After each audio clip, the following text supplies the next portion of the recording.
News Talk 1080. Yeah! Let's go! What's going on, all you scallywags? You excited? I know you're crazy about the weekend. No, just let it go. Let it go. Don't turn it down. That gets them amped. Keep these people going. You know what time it is. It's Reese on the radio live right here on WTIC News Talk 1080. We made it. We got through the whole week, ladies and gentlemen. We made it. But it's not like we didn't go unscathed. Some of us have had our egos bruised. Some of us have ended the week in frustration, and a little bit of anger. Some of us need to think, calm down, reflect. With all that, Rozan is in the house. Say hello to her. I feel attacked. I'm not happy with you right now. That's okay. We're on the same page. Right now, we are going through what can only be described as a spousal rift today. We are not on the same page. I don't think it's that serious. I think you need to calm down, sir. It is not that serious. It is a little bit of a rift. We will get to it later on. I got so much other stuff to deal with. It's not that But serious, I promise you. I never said it was that serious. It's frustrating sometimes. It is. As a husband. As a wife. No. As a husband. Trust me, it's frustrating as a wife, too. Really? Oh, absolutely. Okay, whatever. Sometimes. Wow. You know what? Sometimes we only ignore our own strife. Right now, I'm only paying attention to my own strife as it is. Okay? The sucking of the teeth, really? Anyway, we'll get to that. You're going to want to hear this. At least she's smiling. At least we're both smiling. We are not having a good morning. We are not the two of us. It's been a rough start. It's been a rough start to the day. Well, it all began last night, to be honest with you, but... Did it? Yes, it did. Yes, it did. Okay, well, it's news to me. That's it. Michael B. says, Reese is digging his own grave. We don't dig graves here. We hash them out. So no one ends up in the grave. That's how that's done, right? Right, I am not going to prison. That's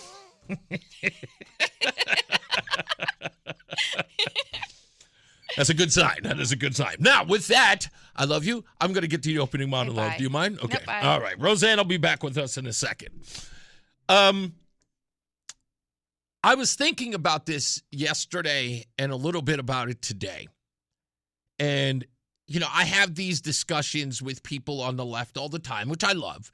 I love having discussions with them. I get where their mindset is. And one of the things that I've learned from a lot of people on the left is they are very dedicated to proving me wrong. It is a personal journey for them to prove me wrong.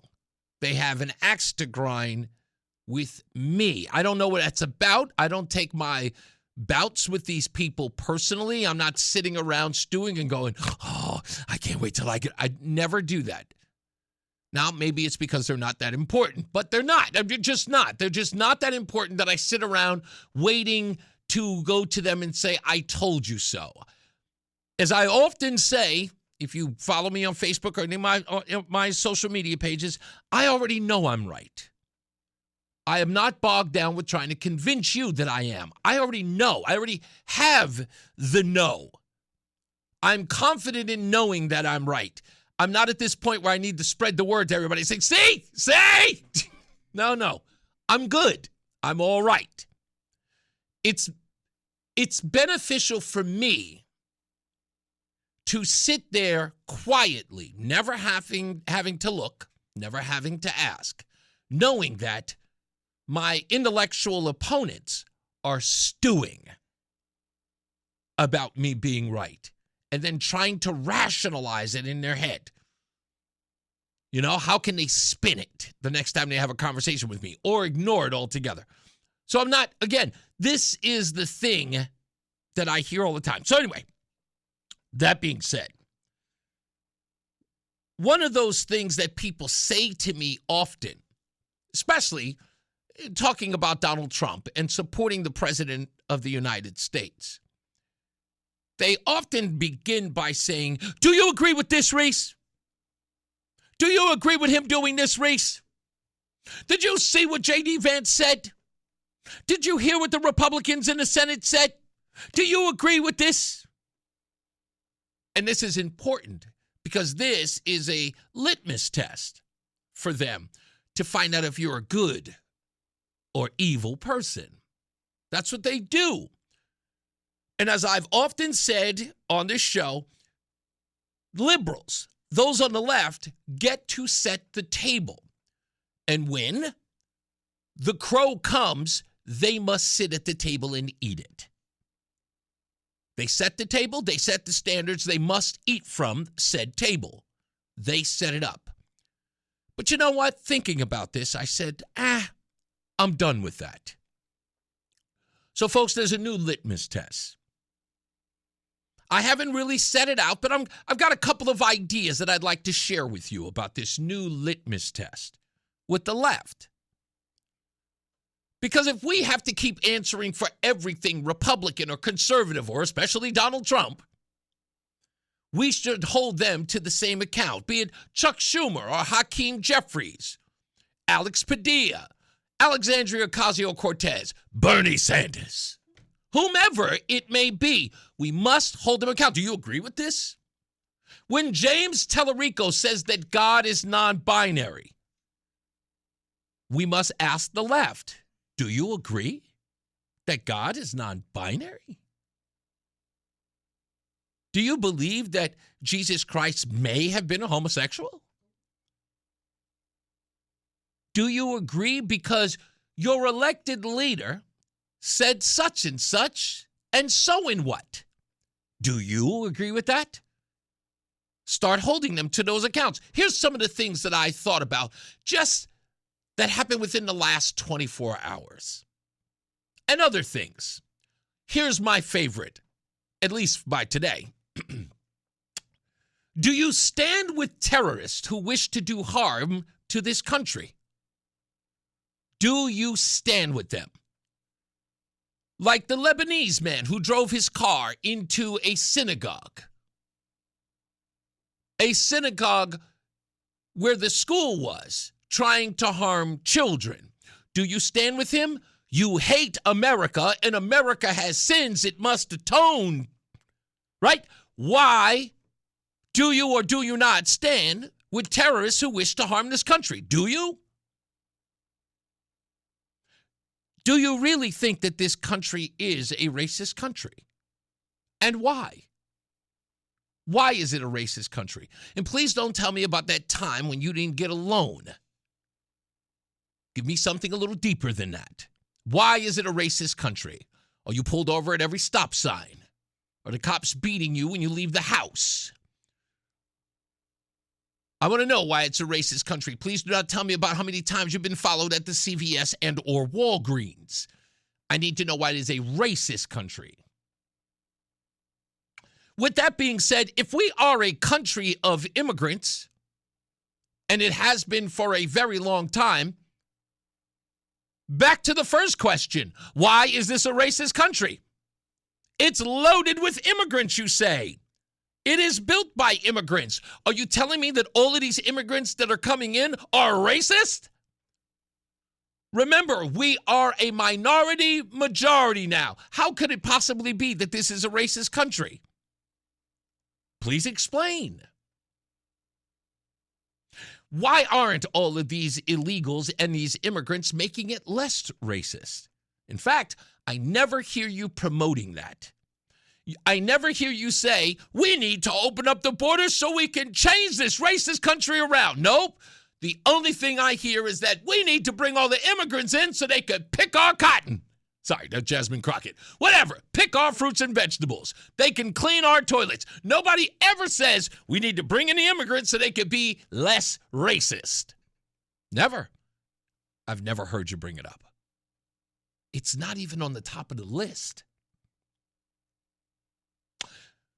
How about this one? Do you believe that blacks and Hispanics are without agency and incapable of achieving wealth on their own. Do you believe that about blacks and Hispanics? Do you believe that they're smart? Do you believe that they're capable? Do you believe that they can be left to their own devices to achieve prosperity? That's a great question. Many people on the left don't. Your elected leaders as well. Do you hate money? That is a very, very important question. Do you hate money? Now, why would I ask that question? Why would I ask the left if they hate money? Because if you do, why should you be in charge of its redistribution? You hate it. I wouldn't want you in charge of things that you hate. It would be like asking my wife to manage the spiders in the backyard. Here, honey, manage the spiders, but I hate spiders. You should be far more qualified to deal with them then. Roseanne's looking at me going, hell no. Want no parts of that. So again, if you hate money, you should not be in charge of it. Do you understand money? That's a great question. Do you understand money? Do you understand how money is made or how money makes more of themselves? Do you know? Do you have any idea how it works? Can you turn 15 cents into a dollar? If you can do that well, you should be allowed to handle our finances. If you do not, and you only know how to spend it, like my wife, you shouldn't be allowed to be in management of it. Am I taking too many stabs at you? Okay, all right, I'll lay off. Do you believe that fat people are healthy? Do you believe that diabetes is hereditary? It's just a question. Are beautiful people evil? These are litmus tests. I'm sorry, I'm throwing them all out there. These are just ones that I came up off the fly. How about this one? Can men get pregnant? A lot of your elected officials say that we should have abortion care for men. James Tellerico's one of those folks. You know, the guy who thinks that God is non-binary?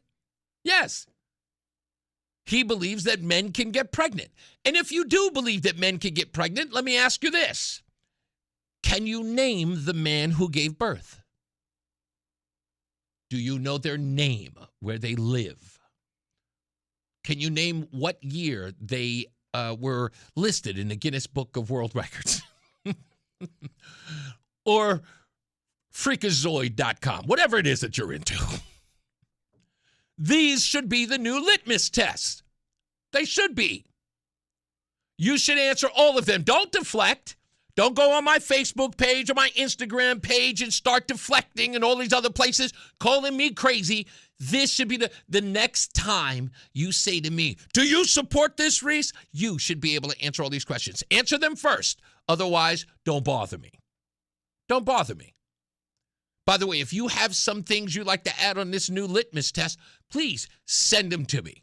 Go to reeseontheradio.com. That's REESE on the radio.com. Or you can give them in the chat room. I'll be reading them all day. All day. If you've got some questions, because I know you've heard some elected officials say some wild stuff. I know you've heard them say some crazy stuff. And we should be asking the left if they support these things. Now, later on in the show, I'm going to prove something, and we've realized it. In my interview with Reverend A.J. Johnson yesterday, and in an audio soundbite that I have to play later on, the left does not know what they're talking about. They just know what they know. There is a difference. There is a divide. They know what they know, but they do not know what they're talking about. What that means is when you're taught to say something over and over again, when you are indoctrinated into an idea, it does not take further investigation. You know it to be true, and a thought behind it is unnecessary. Let me give you an example. Yesterday, I got this message, and I think I have time to do it. I have time to go into it. But I got this message on Facebook. Somebody sent this to me. And I thought it was funny because it only took a second to realize that this person didn't know anything. They were just repeating what they had heard. And the message was, here's the headline. The economy and the national debt. Quote, this cannot be sustainable. The U.S. borrowed $50 billion a week for the last 5 months, the CBO says. Now, the person was saying to me in the question, I'll go back to my beginning question. This is what they wrote. Your president is doing a fantastic job, isn't he? They said in a snarky way. But if you read the article, this chapter is very interesting. It says it's an actual improvement year over year. The article itself notes this. It's buried deeper, that the cumulative deficit for those 5 months is lower than the same period in the prior fiscal year by $142 billion less borrowing needed compared to October of 2024 to February of 2025. This contradicts the alarmist tone of the no signs of slowing down and cannot be sustainable, which again, the article mentions inside it, but the person who posted it only read the headline. So I say again, they know nothing. And we'll prove that. Let's take a break. We'll be back. More news, more views. It's Reese on the radio.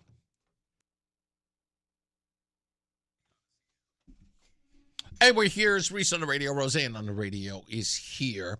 Rozan is looking up some info for me out of Cuba. I'm working on some stuff. I just got a text message from the Trump White House. I haven't had a chance to read it yet.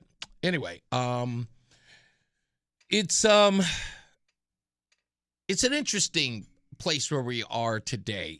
And what I mean by this is I've got all of this stuff going on, and it's all floating around, and sometimes it's difficult what to pay attention to and what not to. And I know that for a lot of people. So when I see this stuff going on, I'm going, what's going to be the thing that everybody's going to focus on? We haven't had that for a couple of weeks now, and for good reason.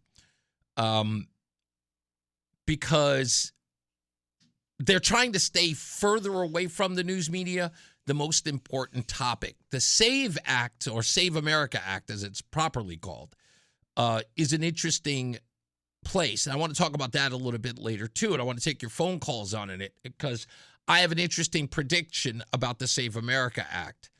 And I think that whatever it is, this story is right at the point of becoming a very huge issue, at least a wedge one.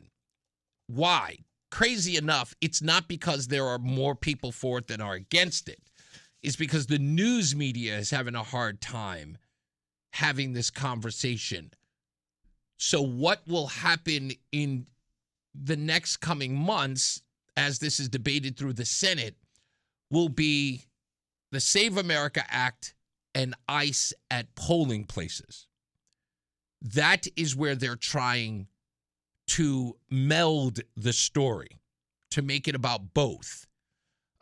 Saying that, look, you would probably get more people to vote for said, this thing or that thing, as long as the president promised not to have, ICE agents. But remember, in order for the media to spin it, it can't backfire on them in the agenda-based audience. Right? Because they need their constituents, if you will. I'm using that term loosely. They're mind-numb robots.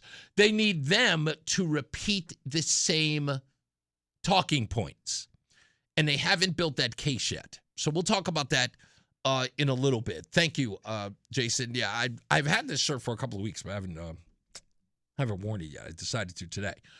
Rozan, how are you? Better yet? I'm fine. I'm just waiting for you to toss a little snark my way. I'm not tossing anything Ninja, snarky. you have been snarky this whole time. I am not being snarky. I put my headphones on. I adjusted my mic. I looked up at you just before the music started playing, and I was like, oh, he's so beautiful. And then you open your mouth, and I'm like, you know what? It's okay for us. I can't say the words on the Can radio. I say what? Can I tell you what I'm?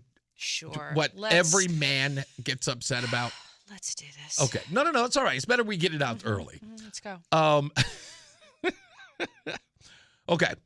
So when a wife asks you to do a chore, thank you, Joey. Should I get a couch for you two right now? No. This is Joey chime in. This is where Joey is definitely going to chime in just because. So when a wife asks her husband to do a chore, right? It's on a honey-do list. The last thing that a wife should do is micromanage it in any way. Now, I know you think I'm being a little extreme with the term micromanage, but it is to manage it in any way. Now, in my defense of this whole argument. You were wrong. To tell a little background to the story, Roseanne and I got double charged on an Easy Pass thing. No, throw your headphones back on. You don't have to chime in. You don't have to tap out. So we got charged for a toll on the trailer, the U-Haul trailer that we had, and also the car at the same time because the two license plates are different. So Roseanne, noticing that and me having a relationship with U-Haul, knowing who to contact, said, "Sweetie, I need you to contact." Sent me a text yesterday during the show. "I need you to contact U-Haul so we can get this set up, so we can tell the company who charged us that the paperwork to tell the company this was already charged to us and it was paid for." So in doing that, I'm trying to set up for the show, and then I've got 30 minutes left. Let me go make the phone call. She's sitting here. Let's get that done so it can get into her inbox. In the middle of me doing that, I mistakenly forgot that in December we rented a U-Haul as well. So the guy who's on the phone with me only recognizes my last transaction in December. I'm thinking it's the transaction that we were charged. That's exactly what happened. I said that's what I'm thinking. He said, "Go ahead." "Are you talking about December?" You and said I'm thinking, yes. And I said, no. No. It's not December. It was charged in December. No, you're looking at the wrong one. Honey, let me handle this. I know, but let me handle. All right, fine. You know what? You're right. You figure it out. Okay. The problem as it turns out, you were right, and I forgot about the December. I was wrong. There we go. Oh, I have no issue with saying that I'm wrong. Listen, 11 times out of 10, you are right. And I tell people that all the time, everywhere I go. It's kind of annoying. You're good at everything you do, and you're almost never wrong. And it's really frustrating. So the one time I'm right, you are having a massive male ego temper tantrum. So you know what? Fine. Have your little temper tantrum. It's adorable. I was right. You were wrong. It almost never happens. I will just sit here glowing in the fact that you were wrong, and all I was trying to do was help you not make the mistake. But please continue. But it was okay. It was a mistake that I would have figured out. But what my issue was I was already frustrated that you were making me do this when you needed, like, it was an issue that we needed a series of things rectified. This was something I asked you to do, and then you delegated that one to me. That one little piece. I handed all the other ones. Okay, I may have been frustrated about that, but I still did it. Right. And while I was doing it, my only thing is that if you tell me to do something, stay out of it. That's all. But even if I got it wrong, stay out of it. Like I was saying, we're in the car driving, and I know you have to go north, but instead you go south. Would you prefer I say, he'll figure it out eventually when we end up in Mexico? Or would you rather I say, hey, honey, I think we're supposed to be going the other direction? Which would you rather I do? Shut up and let you keep your, That's not micromanage. That's I didn't different. micromanage you. All I said was, that's the wrong date. And you insisted you had the right information. I was like, no, wrong date. If that's micromanaging, then we're going to have a very long, arduous marriage if I can't even tell you, no, that's the wrong one. Okay. I see how you see it in the long term. And that's the difference. That's the divide that you and I are having here. You see this incident as a long-term issue that we're going to have to deal with in the future. No. That's the way you're approaching it. No, you said I'm micromanaging you. Meaning in this instant. Right. Yeah, and I wasn't micromanaging. I was telling you were wrong. Just trust me this one time. I'm not disputing. Promise you. I'm not disputing that. But then why are you mad at me? Okay, I'm not mad. Listen to what I'm saying. The difference between us talking about this, I said you micromanaged me. You immediately turned it into what happens when I. You see what I'm saying? So you have now long-termed this. where I am dealing with the issue. What So you said was, yes, ma'am. when you hand me a task or a chore, in your words, when you give me a chore, don't micromanage me. Yes, and I am talking One about time. Okay. Okay, I'm saying We're that. both talking about just this one time. Okay, but then you immediately stretch that out to say, what do I do when, or when do I do? You start talking about It other. was an example, dear. Okay. But it wasn't, it's not about what you do in the future or what you've done in the past. It was about this particular thing. That's what I'm arguing. Am I attempting wrong? to compare and contrast. That's all I did was compare and contrast. Well, I want to know if we're arguing about the thing or are we arguing I'm not sure what we're arguing about at this point anymore. I'm just trying to say, listen, I thought you were just being a little bit like, I'll tell you honestly, I feel like your pride and your ego was bruised when I said, no, you're wrong. And that turned into this whole big, don't micromanage me. I'm the man. I'm a man and I'm doing man stuff. Let me be the man. No, So, you know.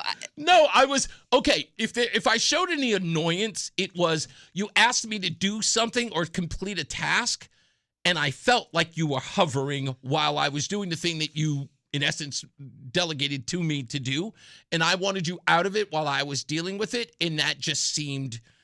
Right, you were working with bad information. Okay, but that's fine. And all I was trying to do is give you the good information Okay. to prevent a long, drawn-out, confusing process. So you're saying that, if I'm hearing you, and I want to hear you, you're saying that I misinterpreted your correction as being something other than... Absolutely, 100%. I wanted nothing more because I've been dealing with this, right? I made the error. Right. And I needed your assistance. And when you were progressing with the wrong information or bad information, I presented you with the correct information. It wasn't an attempt to you know, Undermine or supersede. emasculate or... Well, stop using that. I never saw you as emasculating me. It was not meant to be derogatory or insulting. It was simply to ensure you had the right information in order to achieve the best desired result. I never saw it as you being demeaning or dismissive. What I thought it was, and the only thing I saw it as, was interfering with me as I was getting it done, right? Sort of talking over the situation. Bad information. Okay, fine. Bad information nonetheless, but I would have figured it out. But you were in my ear, which was, I felt was, you were annoying me. You weren't emasculating. There we go. You were already annoyed, and no matter what I did, I could have sat here quietly, and you still would have been, why didn't you tell me I had the wrong date? It didn't matter what I said or didn't say. You were annoyed. Yes, Roger. I was already annoyed. Roger. Fair enough. Okay. All over it.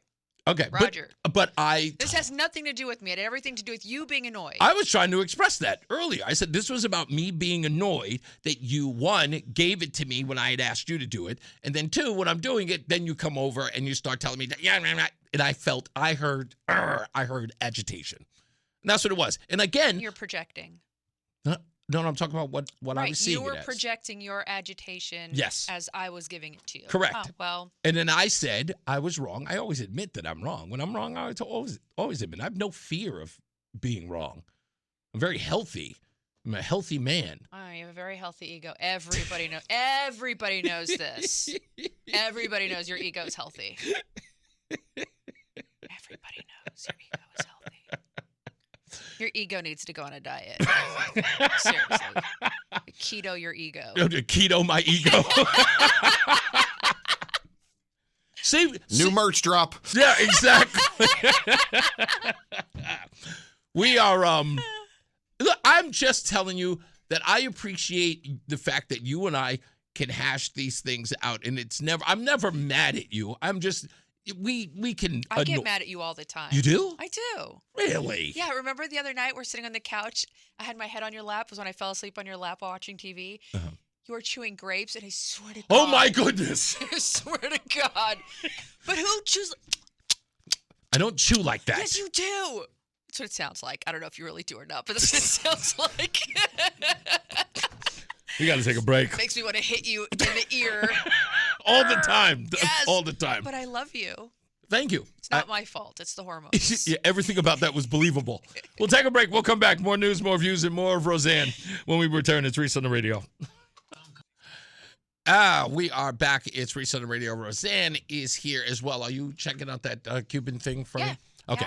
All right. We'll get to that in a little bit. Today, we're also going to talk a little bit more about the testimony that was given at City Hall on Capitol 2 days ago. We've got a great bit of audio to play for you from 15-year-old Samuel. And I have to say, in his testimony, he captures what every homeschooler or education advocate would agree with, and I might even go so far as to say every red-blooded American can appreciate. So I want to thank the Connecticut Sentinel for posting this so I can find it.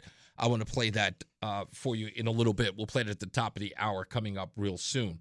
Also, the fact that the Democrats have a problem with money is baffling me. They're talking about the billions of dollars they're claiming they're so upset about that was spent with the United States military for lobster. That's it's kind of weird that people are upset about the people serving our country having lobster. Roseanne's got a problem with that too. You can already see her face, and we're going to get into that. It's good having you here, Roseanne, specifically for this, because in essence, I guess we can say we're in wartime. We're not at war. I know. No war has been declared. Right. I know. The president was has by the Constitution granted up to 90 days of airstrikes and other such things. This is not a war. Right. I understand. Sorry. I'm using that. And I just want to say the last time the United States Congress declared war was World War II. Mm. So somebody explain Iraq and Afghanistan to me, please. Yeah, it's long. 20 years of not war. Yeah, exactly. Also, stupidest thing I read today was something I was mentioning yesterday. I was talking to you, and I know I said it to you, and I know I've talked about it on this show. There was a BBC article about women who were dating transgender men. Ew, okay. And who felt pressured to. What I failed to mention, and I'm glad I found the article because we're going to talk about it today at some length, is that the article was not about women who felt pressured to date transgender men on these dating apps. They were lesbians. Who were lesbians? The women who were on the dating app pressured to date transgender men. So transgender women, sorry. Wait. Were they transgendered women that used to be men and are now women? Yeah. Are claiming to be women? Biological women who are lesbians. Right. That part I got it. Okay. Are feel pressured to date transgenders. Transgender women, which are men who use. They were born with a P. Do they still possess the P? Yes. Then According it's a to the dude. story. Yes. And that's why I want to talk about the story, because there's another story that was in the New York Post yesterday that is also sort of talking about the whole thing about why it is that liberal women are doing things that are against their own person to appease the liberal agenda. But if you're a lesbian, that means you prefer V. You don't care for the P, but Right. now you're dating a man Mm-hmm. Who dresses who up wants as to a woman. wear your clothes, Mhm. still has a P. How do you engage in Oh, that's the best part of this fun story. time? We'll call it that. The story actually illustrates. about that? Yeah, it talks about a woman who did have relations with the transgender woman. Just call it a dude. It's a Yeah. dude in a dress. Yes, but Dude looks like a lady. So we will break down that whole thing because, again, like I said, this New York Post article came out yesterday about this woman who, again, is just the orthodoxy is really forcing women against their own ideals. And I want to talk about that at length because these two stories are just. Domestic violence amongst lesbian women is very high. Yes. So The divorce rate is as well. Right. If that that transsexual, transgender, whatever, if that trans woman, we're using a little air quotes, decides to strike the actual woman, that's a dude hitting a chick. Yes. You're a guy, you've never been hit as a woman. If you've never been hit by a man as a woman, you can't appreciate that. for lack of a better word. Yes. I'm just saying you as a man will never be able to appreciate what it feels like to take a full-on blow from a grown man. Yeah. Okay. P or V. Okay. I know. I got you. Anyway, So- but I want to talk about that when it comes Oh my when we get gosh. to that, because the story is it's very, very weird. And Did the lesbian convert? Is the lesbian now heterosexual? I mean, technically, in that case, she would have been. that would have been a 'Cause it was, she heteronormative- did- Well, I can't call it normative, but that would be more of a heterosexual I would imagine encounter. so. I would imagine so. We'll get to it roughly about, I want to There's say a lot to unpack there. roughly about the 4:30 hour. We'll get to it. So about an hour and a half. We'll get to it. But I want to do Samuel's story first, and then with Samuel's story, I want to talk about Bridgeport schools. Try this on for size, folks, before we get to the break. Imagine having only 20% literacy rate and 30% math rate and still graduating 75% of your high schools. We'll get to that when we return. John Silva's coming up with WTIC News in the WTIC Newsroom. We'll be back. It's Reese on the Radio. Hey, now we're back. Reese on the Radio, Rozan on the Radio. Plenty of stuff to talk about today. And, of course, your phone calls at 860-522-WTIC, 860-522-9842. Carmen, thank you for the email to reasoontheradio.com. And I do appreciate you listening to the show. Yeah, that's it. That's all I'll say. I don't think I need to say anything. Carmen, I hope you enjoyed the show. I really do. I really do hope that you enjoyed the show. But thank you for taking the time to write us. And if that was a way of saying how much you like the show in your own unique way, I really appreciate it. I'll show it to you later. Okay. I don't want to disparage her. She took the time to write the note, so I'll leave it at that. When Well, thank you for listening regardless. That's right. Carmen, good job. Anyway, so I saw this on the Connecticut Sentinel, and I played it, and then I played it for Rozan, and she sort of felt the same way that I did. And My I kids think are trash. that My kids No. are trash. Our kids are trash, right? Yeah. This young man spoke, and this moment should be a viral moment. If you want to see it yourself, I would say sans the Doug McCrory response to it, which again is another thing. I don't even want to bring that up because I didn't even clip that. I'll do it. We'll say it afterwards. We'll say it afterwards. We don't want to take the shine away from Samuel. Again, Samuel homeschooled, 15 years old. He dressed for the part. If you want to watch it, please go to resounderadio.com so you can see it yourself. But here is Samuel at the hearing 2 days ago. Good afternoon, everyone. Good afternoon. I'm sincerely thankful that you have given me the opportunity to testify today. My name is Samuel. I have been raised in Connecticut all the 15 years of my life by my wonderful parents. My mom's right over there. When I was 4, my parents decided to homeschool me instead of sending me to public school. I can testify from my own experience that it has not only been a beneficial decision for me and my 3 brothers, it has been one that has truly blessed us in every comprehensible way. I've been able to spend immeasurably more time with my brothers, parents, grandparents, and friends than I would have if my parents had sent me to conventional school. Also, my parents have provided me and my brothers with a truly wonderful education. Some of the prominent projects that my schoolwork has entailed are a science fair, a mock trial, and a policy debate. My parents have never failed to give their all to provide for our every need. They have never maliciously hurt us, wounded us, left us, or done any other reprehensible deed to us. I am truly thankful to God for my wonderful parents. I oppose House Bill 5468 for 3 main reasons. First of all, God gave me to my parents and not to the state. God gave me to my parents, and thus my parents have the authority to school me and raise me. For Connecticut families, homeschooling is an act of love to invest in their children. It is my parents' God-given right to raise me, and not the state's. Second, I believe House Bill 5468 opens the door for the state to force future unwanted agendas upon children, It's actually in the bill. encroaching upon the God-given rights of life, liberty, and the pursuit of happiness, not to mention freedom of religion. Students of any kind must be trained to think for themselves and not to have a state agenda mercilessly imposed upon them. And this leads me to the last reason that I oppose this bill. Why are homeschoolers being targeted?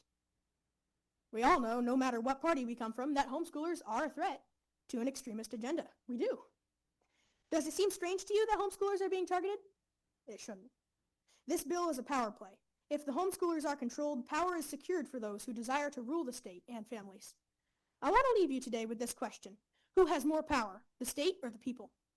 Perhaps the best way to answer this question is to quote Abraham Lincoln's Gettysburg Address, that this nation, under God, shall have a new birth of freedom, and that government of the people, by the people, for the people, shall not perish from the earth. Representatives, you must obey the voice of your people, or you will have neglected the purpose for which you were elected. Therefore, today, I and my fellow homeschoolers stand to testify against House Bill 5468, exercising our constitutional rights. Connecticut representatives, I urge you to reject this bill for the reasons before stated. I urge you to remember the testimonies given and to reject House Bill 5468, thus obeying the voice of the people. Thank you very much, and God bless. What are you going to say to that? I listened to that, and you know how some of the kids spoke up, and I said yesterday, I was like, it's hard to tell whether or not, maybe the parents helped them with it.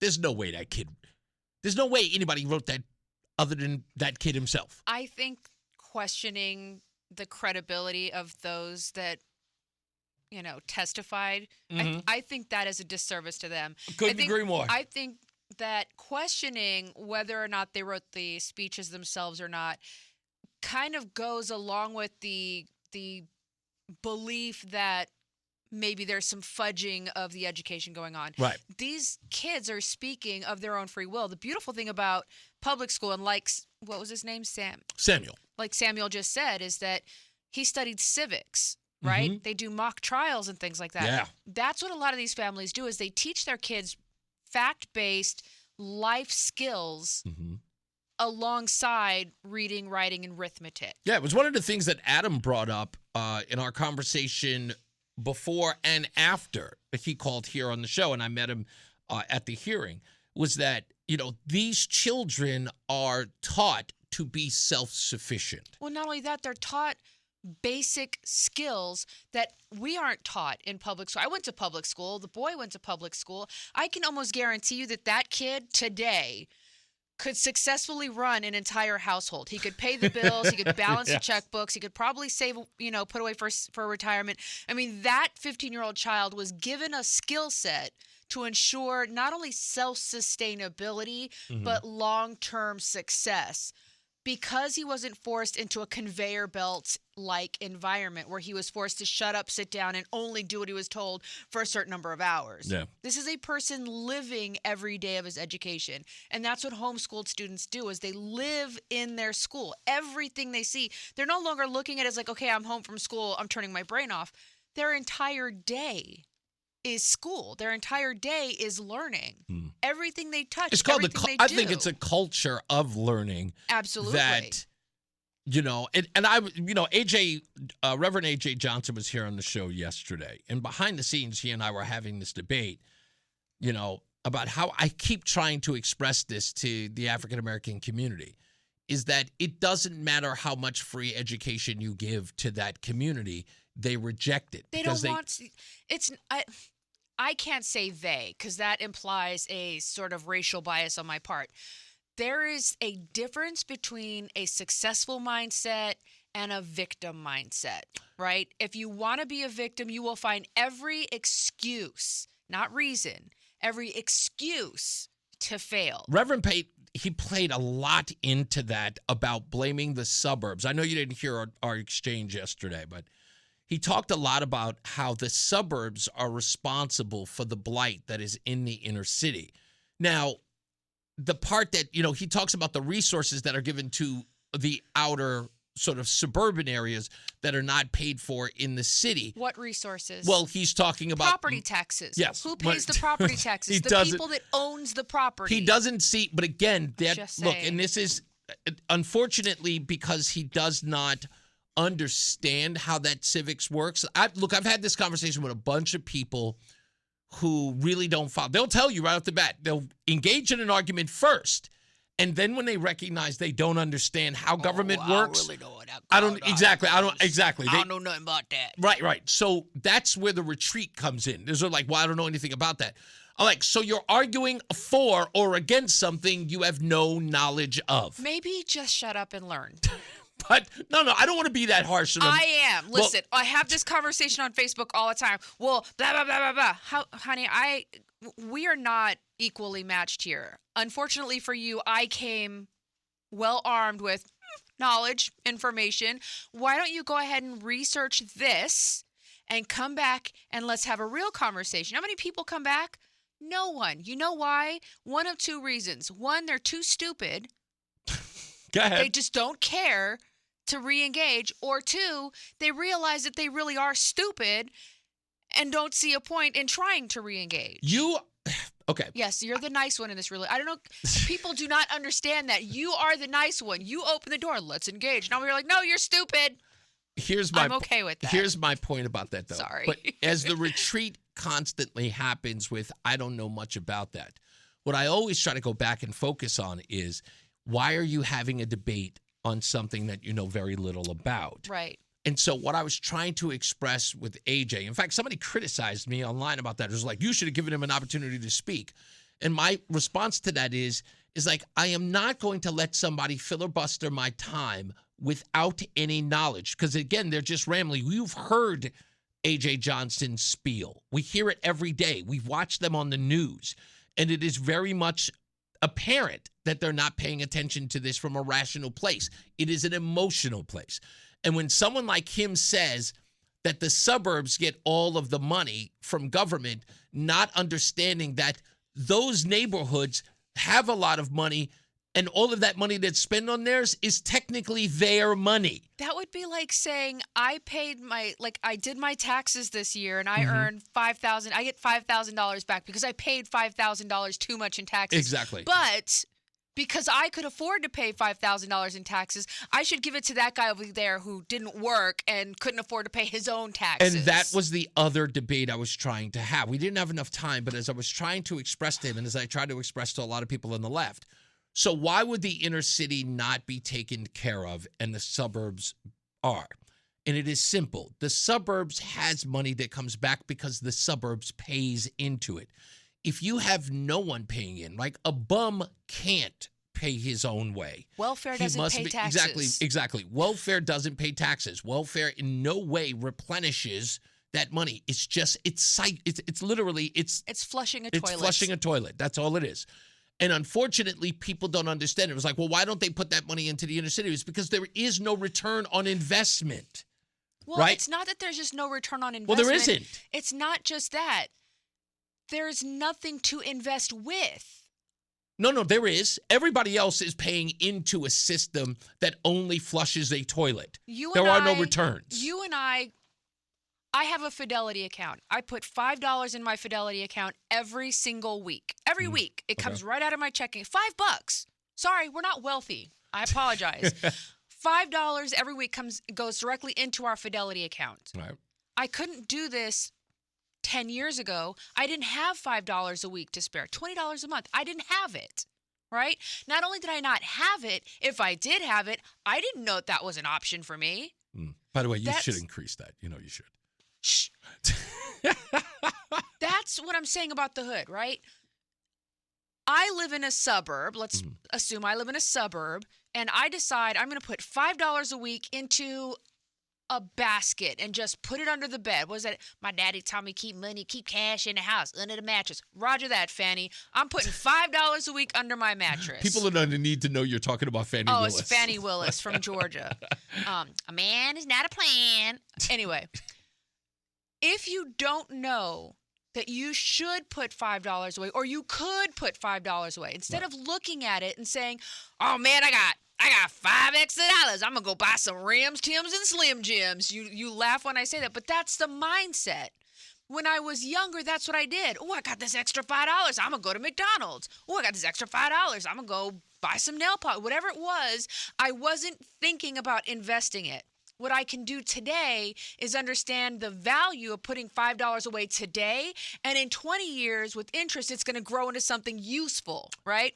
That's the difference between paying my taxes and not paying my taxes. The suburbs is paying their taxes. That's a return on investment. The hood is living off EBT cards. They're not putting anything into their savings account. They're just constantly withdrawing, overdrafting. They got nothing to invest. There's no investment, and there's nothing. And this is the point that I was trying to get to. So you're with poor Reverend. because you're choosing to be poor, and then you want to blame But the no, I government. want to go beyond that. See, wanna blame the government. you're talking about individual sort of personal No, I'm responsibility. talking about the community as a whole. No, and I get that. But what I'm trying to get. Wealthy people do not stay in the hood. Let me finish. What I'm trying to say is this, is that the bottom line is that he doesn't understand that the community has no money to invest into it. Farmington does. Like Farmington expects its taxes to go right back into the till to improve its community. Right. And it shows, right? So when he sees that, he sees as a big giant pool. See, he sees Farmington's tax dollars are supposed to bleed over into Hartford. He doesn't see that Hartford is literally working on a deficit, constantly on the dole. If everybody isn't contributing and only the people who can contribute Hartford is your broke friend, always asking for more money. I know, but that's what I'm saying is that he doesn't understand that. He keeps seeing Connecticut as, why does the money keep going into all of these nicer neighborhoods and not into the poorer ones? And I'm like, if the poorer community cannot invest in itself, if it has no tax revenue, it is always Poor. on the teat. It is always on the teat of everybody else paying for it. He doesn't understand that socialism, which is, again, is what he is taught to believe, is that socialism is supposed to make his town prosperous. That's not how you make a prosperous town. And not understanding that basic economic in Hartford will always lead you to believe that the rich are rich because they're taking care of themselves and we're the poor, but not recognizing that in order for them to be wealthy, they need to be doing the thing that the wealthy folks are doing. So instead of mirroring, it's blaming. Right. Well, I think part of it too is this assumption that what you said is that the wealthy are taking care of themselves. Part of the socialist belief is that the wealthy are taking it away from me, the poor person. That's what he believes. So they can have more. That's what he believes. And that's that victim mentality. If you want to be a victim, fine, be a victim. Just stop sticking your hands in my pocket. I would go so much as this, and what they've never been able to explain, and I've had this debate with people who I would assume, or at least to themselves, that they're educated, is they keep saying it was like, the rich in this country need to stop stealing from the poor. And the first thing that runs through my mind was, when is the last time you robbed a poor person? I was just gonna like, I've never been. First of all, I don't steal, right? Like that's just not something I'm into. But I'm pretty sure if I'm gonna steal something, I am not running down to the center of Hartford to go break into one of those Section 8 houses to go steal something. I apologize. There's nobody in a Section 8 house that has anything that I want or need. But that's my point. If I'm gonna steal, I'm going to Beverly Hills. I'm going to Rihanna's house. Poor Rihanna, by the way. I'm going to go to Reba Mac. I'm going to go somewhere where people got money. But that's my point. And usually, again, it is I'm going to steal your joint? Your bong? It's the your departure. bowl? Listen, it's a departure. Your lighter? It's a departure of reasoning because, again, this is the thought. We'll talk about this later on with like not knowing. It's this, I know it to be true, but then when it's weeded out, right? When you put you gotta walk them through it. No, yeah, but when you put their thoughts through a strainer, then all of a sudden when they see it, actually everything that they're saying being dissected, then it becomes the fatal response where they go, well, I don't know much about that. I'm like, what? You Either can't. that or you're racist. Yeah, but my argument to them is that you cannot be making a strong statement about this thing and then have it dismantled in front of you to only respond with, I don't know it. So if you don't know it, then everything that you have so far believed is a myth. Because if it can be dismantled to the point where you raise your hand and go, wow, I don't know anything about that, then that means you know nothing about the subject, period. And again, that's it. That's what makes you nicer than me, because you're saying, well, it means you didn't really know. And I'm over here like, stop arguing Because if you don't know, then you don't know. Don't come to me with your BS and expect me to swallow it and go, whoa, you're so smart. Because unlike you and a lot of other people who I have a debate with, I don't want to say any names, Mark from West Hartford, I want you to understand that it's not so much about yelling and calling people stupid. Not that I'm going to be opposed. I know that some people you have to say. But for me, especially when I'm really trying to engage with people who I want them to know, when I want them to understand, I really, really think that I've got to drop that one little jewel into their head that maybe they'll get it right. I know some people are beyond the pale, and I'll never be able to reach them, but I'm trying a little bit. We got to take a break. I just realized what time it was. We'll be back. More news, more views, and more on this topic when we return. It's Reese on the radio. Hey, we're back. It's Reese on the radio. Rozan on the radio is here. What are you doing with your hair? What's going on here? If I told you, you'd think I was crazy. My scalp hurts. Like, my scalp is really, really tender and inflamed, and this usually happens before I have a massive shedding of hair. It's a androgenetic alopecia. It's part of what happens to some women when they're going through perimenopause, and it's a genetic predisposition because your female relatives passed it on to you genetically. So Your grandmother had a full head of hair before she passed away, grandma's hair was really thin. but she had a full head of hair. She did. It's not the same. It doesn't happen to us like it does to men typically. Mm-hmm. It's not a complete baldness. You lose a significant amount of volume. I'm down to about a third of the hair that I used to have. Do you think part of it might be stressing out or obsessing about your hair? The reason, I don't think I'm stressing. Okay. The reason why I asked that is because someone told me that part of the, like when I started my male pattern baldness before I got like the little McDonald's M, my kids used to joke around with me every time they see me. They go, ba-da-ba-ba-ba.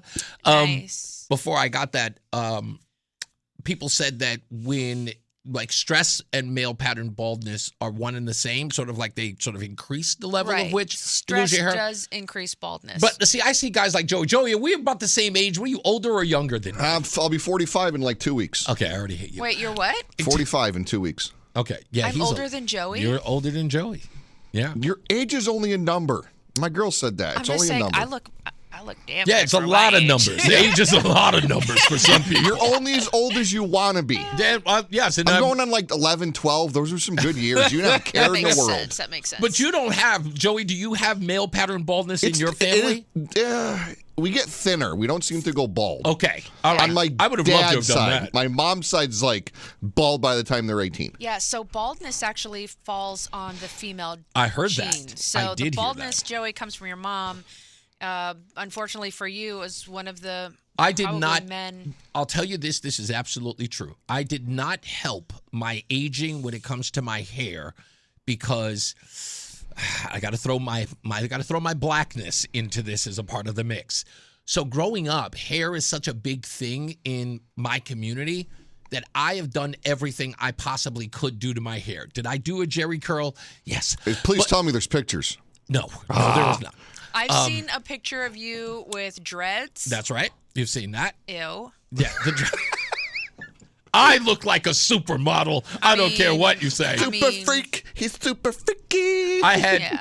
Yes, I've done everything I could possibly do to my hair back in my sort of entertainment days. I've even had a weave in my hair. Okay, so I've done a weave. I've done relaxers. I've done the hair dye. Yeah. I used to get my hair braided. Right. I've had sew-ins. I've had. You had a sew in. I had extensions. That's I've done it all. so white right now. Yeah, that's how. I'd put some gel and call it a day. So my hair is super textured, right? Yeah. But it's not. There are parts of my hair where it's like really, really textured, like the boys, Mm-hmm. and then other parts where it's really super.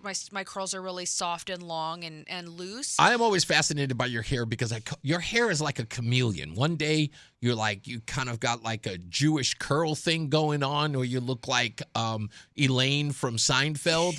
Like you got like the big, sort of Jewish curly hair. 3 cans of Aquanet later. Exactly. She wonders why when I met her, I thought she was Jewish because she has her hair out like that sometimes. And I'll just like, that's Elaine. That's Elaine from Seinfeld. That kind of hairdo. And then another moment, it'll be straight and it'll be back in a ponytail. So you have so many weird. Right. I have the gift of being able to do whatever I want with my hair because Yes. it's textured and curly. Like this is not my normal hair. Right. I flat ironed it. God forbid somebody comes in here and breathes heavily on my head. Phew, I will look like I stuck a piece of metal in an electric socket. But I was blessed with great hair. The only problem is once it's straight like this, it won't hold a curl. So I've tried doing the layers where I got the different, curls and it's nice. And you've seen it looks great for about 15 minutes. Yeah. And then it's flat again. I'm not going to lie to you. Well, I can't wait now till humidity season kicks in Oh, here my in God. Connecticut. Yes, it's going to We're be. going to have like the 7 Shades of Roseanne. It's going to be amazing. It is. It's so funny because now I had a hard time dealing with being bald when I was skinny, because You can't be bald. yeah, when I was Bald skinny, and skinny? I was Did bald you work and at the skinny. Leering Center? Yeah, I worked at the Leering Center. One person I'll never forget what my sister said to me. Zakiah said to me one day when I shaved my head bald, and she was like, "When'd you get back from chemo?"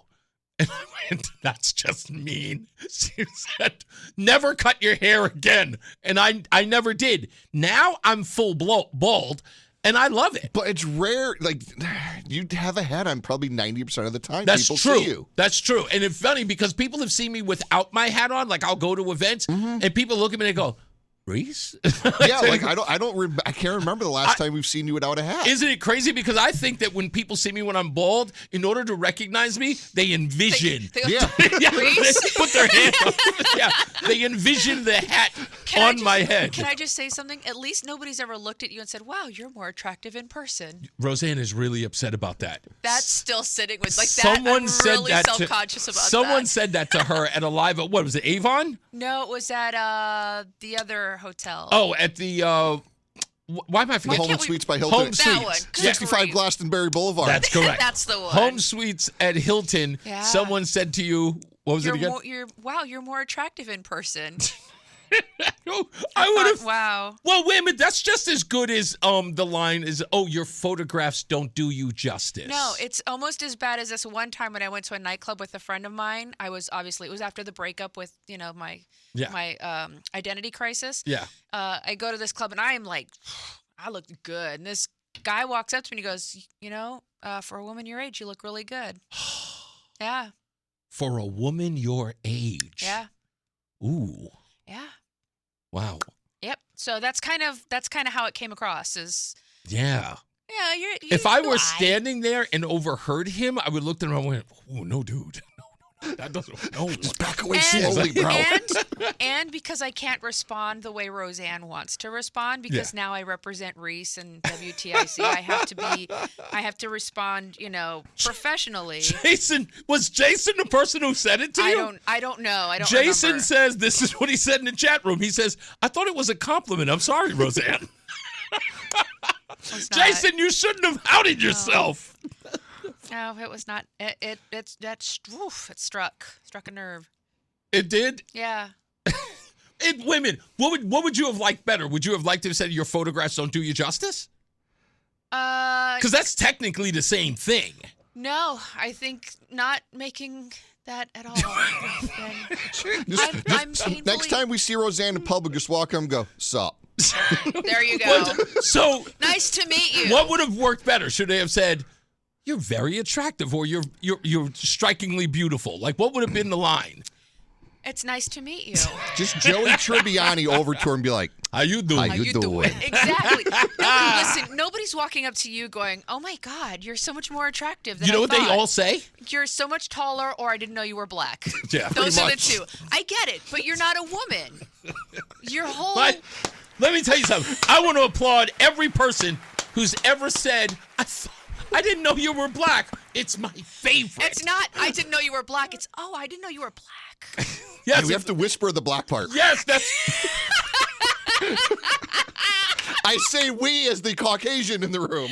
No, Caucasian persuasion. Because you know what you made me think of? What's that guy's name? Jason Silverman, the actor. What was he in that? He was in that movie, Brighton Beach Memoirs. Okay. And he has this line where he talks to the camera throughout the entire one, and he talks about the word cancer. And he goes, in the Jewish community, you can't say certain words or else you'll get it. He goes, so my mother will say something. "Did you hear about Miss Cratchit? She has cancer."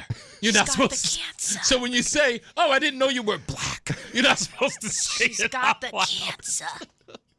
Oh, So Reese, that's- Can you do me a favor? Are you on Facebook? Can you see the Facebook chats? I can see all of them. Do you yes. see Alicia Salas? I do not see her there. She hasn't made a comment yet. She said she made a comment. Anyway, Yes. I want to give a shout out to Alicia. She is a friend of mine, believe it or not, one of the only people, well, there's a few of them, We were friends when we lived in Hawaii. She lived across the street from me.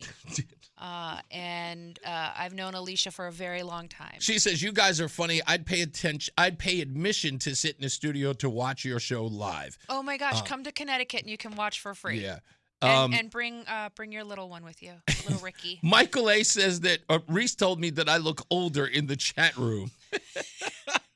Michael A. actually, he looks exactly the way I thought he did. Michael B., on the other hand, does not look the way I thought he would. But I've had that plenty of times. I'm used to that. Roland talks about this all the time. One of my favorite moments ever is a couple of his friends, where he was telling his friends about the show or whatever. He's like, you got to listen to this guy on the air and blah, blah, blah. So his friends were listening. Yeah, now they can't stand me. He says, well, his friends was listening, and he says, you guys need to listen to the show. And he goes, okay, when's this guy coming on? And he goes, he's on the air now. And he goes, no, it's not. There's some white guy on the air. And Roland goes, that's him. And they go, what? I love that kind of reaction. It's still my favorite. Oh my gosh. Okay, so I have to go to the comments real quick. When we were, when we were kids, so Alicia's last name, obviously she's Hispanic, right? Mm-hmm. Her name says it. You look at her and you know, oh yeah, you're Hispanic. Especially when we lived in Hawaii because, she tans really well. Nobody has ever believed. Nobody's ever looked at me going, oh yeah, Mexican. Never. Not never. That's right. So she's sitting here. She's like, oh yeah, it's been a lifelong struggle of hers. It's true. It has been a struggle of mine since I was a child, is being racially misprofiled. That's true. So black women think you're white. White women are confused by me. And Reese apparently thought you were Jewish. Yep, I'm Jewish. When I lived in Pennsylvania, everybody thought I was Puerto Rican or Jewish. Those were the two I got. Puerto Rican or Jewish. Yeah. Okay, I can see that. Nobody ever guessed Mexican. Yeah. Mexicans are really, really far one, probably because deep down, people have a certain view of what Mexican women or men are supposed to look like. Well, that's the question I always ask. What does a Mexican look like? Well, no. You know what? You know what my view is? And I will give everybody the visual right now. Oh, God. Okay? Here is the visual. Oh, God. I want you to close your eyes. Joey, I want you to. I'm closing my eyes. Close your eyes, and I want you to see. Crisscross applesauce. Okay. Close your eyes, and I want you to look at the central casting in the David Bowie Let's Dance music video. Do you see them? Do you see them? I don't know what that Do you see them? If you see them, then you know what I'm talking about. That video is what I would think Mexico looks like, or a Mexican woman looks like. You have to look up the music video to know what I'm talking about. That is what, and I don't even believe the people in that music video are Mexican. I think they're Brazilian or something like that. Oh my All I know God. is that they look Spanish or Hispanic, but you think brown without shoes. That's what. No. In the music video. Oh in the music gosh. video, they don't have shoes. You know what that sounds like? What? That was a very Biden moment for you. What? Because you said that poor kids are as smart as white ones. I didn't. That is what I just heard. No, you didn't. No, you didn't. That's what don't tell me what I just heard. I'm telling you what I heard because that's how I heard it. Kind of like yesterday when you said if you were a good cook. You know what I meant. We got to take a break. No. I'll explain what I said. You shamed me. I did not. Publicly. Not at all. We'll be back. More news, more views. We got more stuff to talk about when we return. It's Reese on the radio, Rozan on the radio. We'll be back. We're back. It's Reese on the radio, Rozan on the radio. He said, Bowie, let's dance. You got to see the music video in order to know. How do you not know that song and that music video? It was one of my favorites back in the song is my favorite. I don't even understand the music video. I'm still trying to figure out. I think there's a Wizard of Oz element because there is a red shoe that somehow takes place and the girl is in the street dancing and there's a pushing of a car on the street. I don't know what any of this is about. And it's just weird. That's all. I know nothing about it. I just know the video. What are you laughing at? Is there something? No, just with my friend Alicia. We have not spoken in Did decades. she just find the show online? She said she'd seen your show before, but she's telling me that her daughter found pictures of me modeling, and I was like, what? I don't remember modeling. She's like, you don't remember? You were the model and I was the photographer. There's like all these pictures of me apparently modeling swimsuits. So that's pretty cool. Like it's just There's a lot of my childhood that I don't remember. Yeah. Unfortunately, I feel like there's some blackmail coming out of this. No, I'm kidding. There's really nothing to blackmail at that age. I was built like a 12-year-old Oh, you guys boy. knew each other when you were kids? I thought you were like when you were 20s. No, like from 89 to 92 is when I lived in Hawaii. Oh, okay. So I'm sorry, she knew you as a child. Oh, I thought this was one of your little hangout buddies at the nightclub. I didn't know you were like. Do you know how old I was when I started going to nightclubs? I don't know, 20-something? 24, 25, and that was in Northern Virginia. Oh, okay. I really thought that this was one of your. No, I didn't have my first alcoholic beverage till I was in my mid-20s. Oh, okay. Yeah. All right. So this young lady, or a friend of yours, or woman for that matter, you knew her when you were like a kid? We were kids. Oh, well, that's nice of the two of you to I know, it's pretty cool. Does she still live in Hawaii, as you pronounce it? Hawaii. No, she lives in Oregon now. Yeah, we say Hawaii. That's the rest of us. Well, the proper way is Hawaii. Who? Hawaii. Were you German? In Hawaiian, the W is pronounced like a V. Like a V? So we lived in Ewa Beach, EWA, Ewa Beach. Yeah. Went to Iroquois Point Elementary. Then I went to Ilima Intermediate in Ewa Beach. Yeah. Okay. All right. So it's Hawaii, but for your sake, I'll call it Hawaii. I just like Hawaii. Right. I just don't like all the emphasis on the syllable. You don't like proper pronunciation. You want it said the lazy American way. Got it. You know what is with you? You know this. Never mind. You're such a snob. It's okay. You know, you picked me. I'm just saying. It's okay. Hey, in a 4:00 hour, I want to talk about this story. Apparently, the Bridgeport mayor is planning on increasing school funding in Bridgeport $5 million next year, outside of the amount of money that's already being spent in Bridgeport schools. But the numbers do not jive with the amount they wish to spend. They're talking about shortages. Well, they seem to be hemorrhaging students as well, and yet they want to add more money to it. We'll also talk about why Bridgeport, for some odd reason, is graduating 75% of its graduation class, but yet only 20 to 30% of them are proficient in math or reading. And none of it makes sense because I found out what the criteria is in order for you to graduate, and those results are stunning. I got to go to... Right. I just want to say these are the same people that want to take over the homeschooling. That's the reason why we're talking that. about it. Right. Let's get our first check of weather and traffic. Our good friend and birthday boy, Mark Christopher, is in the BPS Lawyers Traffic Center. Happy birthday, sir. All right, we are back, and I just got to see probably the weirdest picture of my wife. They were saying that you should share it. Nope. You don't want to share it. Absolutely not. Nope. Nope. I shared a picture when I was 15. Well, no, I was 13. I apologize. But my it was junior high school picture. It was a school picture, which means you were poised. You were you were prepared. I have no idea what's happening here. It looks like it might have been windy. Yeah, it was pretty windy, but boy, did you have a lot of curly, big hair. Well, this is before the discovery of hair gel. Yeah, well, it's 91, you said? Yeah, 4th of July, 1991. I was trying to figure out what was going on in my head. Like, I couldn't understand. You see my friend, she's got this beautiful silky black hair, and I look like, they used to call me Brillo Pad. Oh. Yeah. That's okay. They call me that all the time. They call my people that. No, I'm kidding. I'm just kidding. Speaking of which, what did you say your friend's name was? Alicia. Alicia, okay.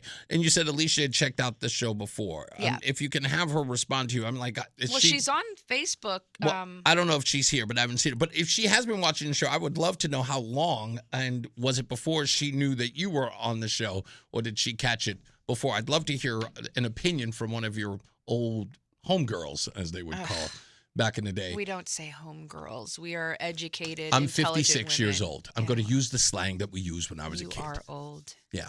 I'm not going to use the weird vernacular that the children use today. This picture of me, I'm 12, which made you 21.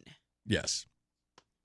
Yeah, okay. There was a time you were born very late. I didn't say anything. I'm just, in my mind, I'm trying to, I know what I was going through. Please, go ahead, Joey. Joey was literally had to stand up to see the picture. My headphones got unplugged. I'm trying to sneak a peek through the window. Okay, hold on. Wow.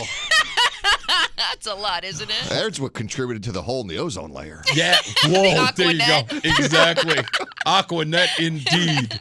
Indeed. I'd like that hair. I wish some girls would start going back to that hairstyle. That was, you know who I was Like the thinking big of? hair. So those of you who know the era, think Brenda K. Starr. Yeah. That was sort of like her hairdo back in the days, or Little Susie with the big sort of waft. Yes, the Like girls who did that- freestyle music. That straight up looks like Paula Abdul. Yes. Yeah. Exactly. All I can see in that picture is like the friendship, the rubber friendship bracelets like Madonna used to wear. Some nice bangles. Yes.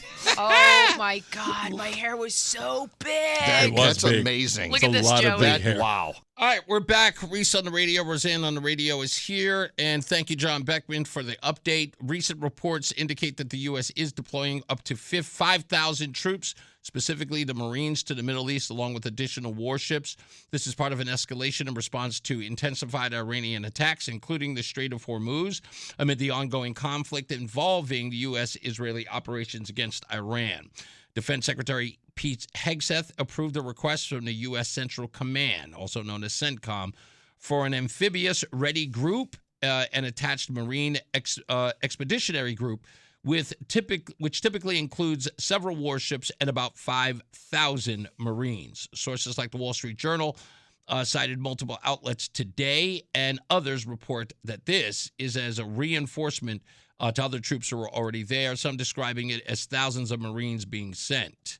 That has to happen because the Strait of Hormuz is, of course, a point of contention when it comes to oil traveling through that region. So it's not, I know it is one way to look at it. It was like, well, you're sending 5,000 troops. It is not a land war. And if you're sending an amphibious team, it is, and if it's about, they're sending them to the Horn of Hormuz, then it is, of course, has to do with everything with getting tankers in and around that area so that Iran does not cut off oil supplies in that region. So we'll take it as it comes. Go ahead. What were you going to say? I will tell you that the Marines are excited to go. They are. I don't even. I'm not there, but I can tell you when you're trained. I was a combat support. I was considered combat support because of my MOS, right? I was a medic, which means had they needed me, I would have deployed with a forward operating unit, but I never deployed. But you spend your entire career training, practicing. Like, you don't understand. It's not I go to basic training, I go and I learn my job, and then all I do is my job. We go to the range, we go to the field, we are constantly practicing and training. What are we practicing and training for? For this. This is what we train and practice for. And being able to actually go ahead and do your job, it's a culmination of everything that you've prepared for, and now you're just excited to be able to go and actually do your real job. Answer a what I would consider a routine question about this. And those of you who have been overseas, who have actually seen combat, it's a question that I've always asked, and I've asked of everyone. I've heard different answers to this, but all sort of resonating the same thing. When you know that you are going to be put in harm's way, what is that mentality like? Because you know you are going there for war fighting. So never having been deployed, I can't fully. Yeah, that's what I'm saying. That's why I'm appreciate that, asking right? those who have. I can say that there are some people who.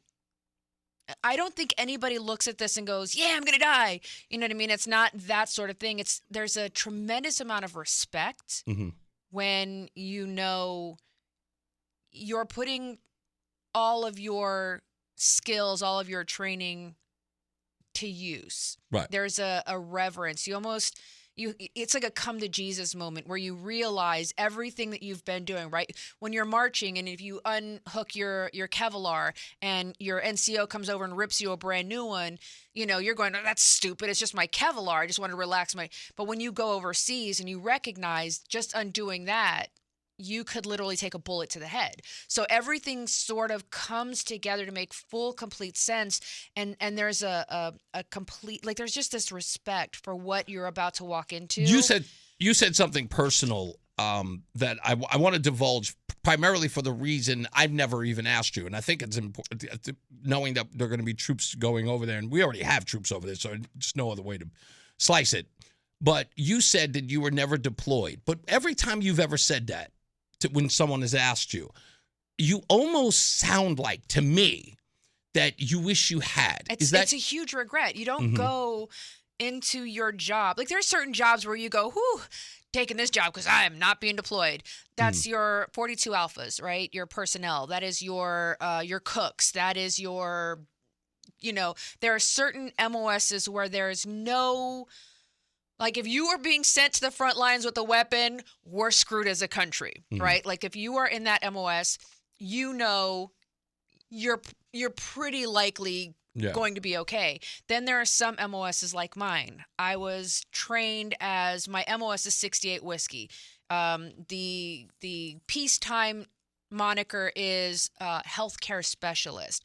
But when you talk to people and understand, like, I was in a field unit, my first duty station, I was a medic.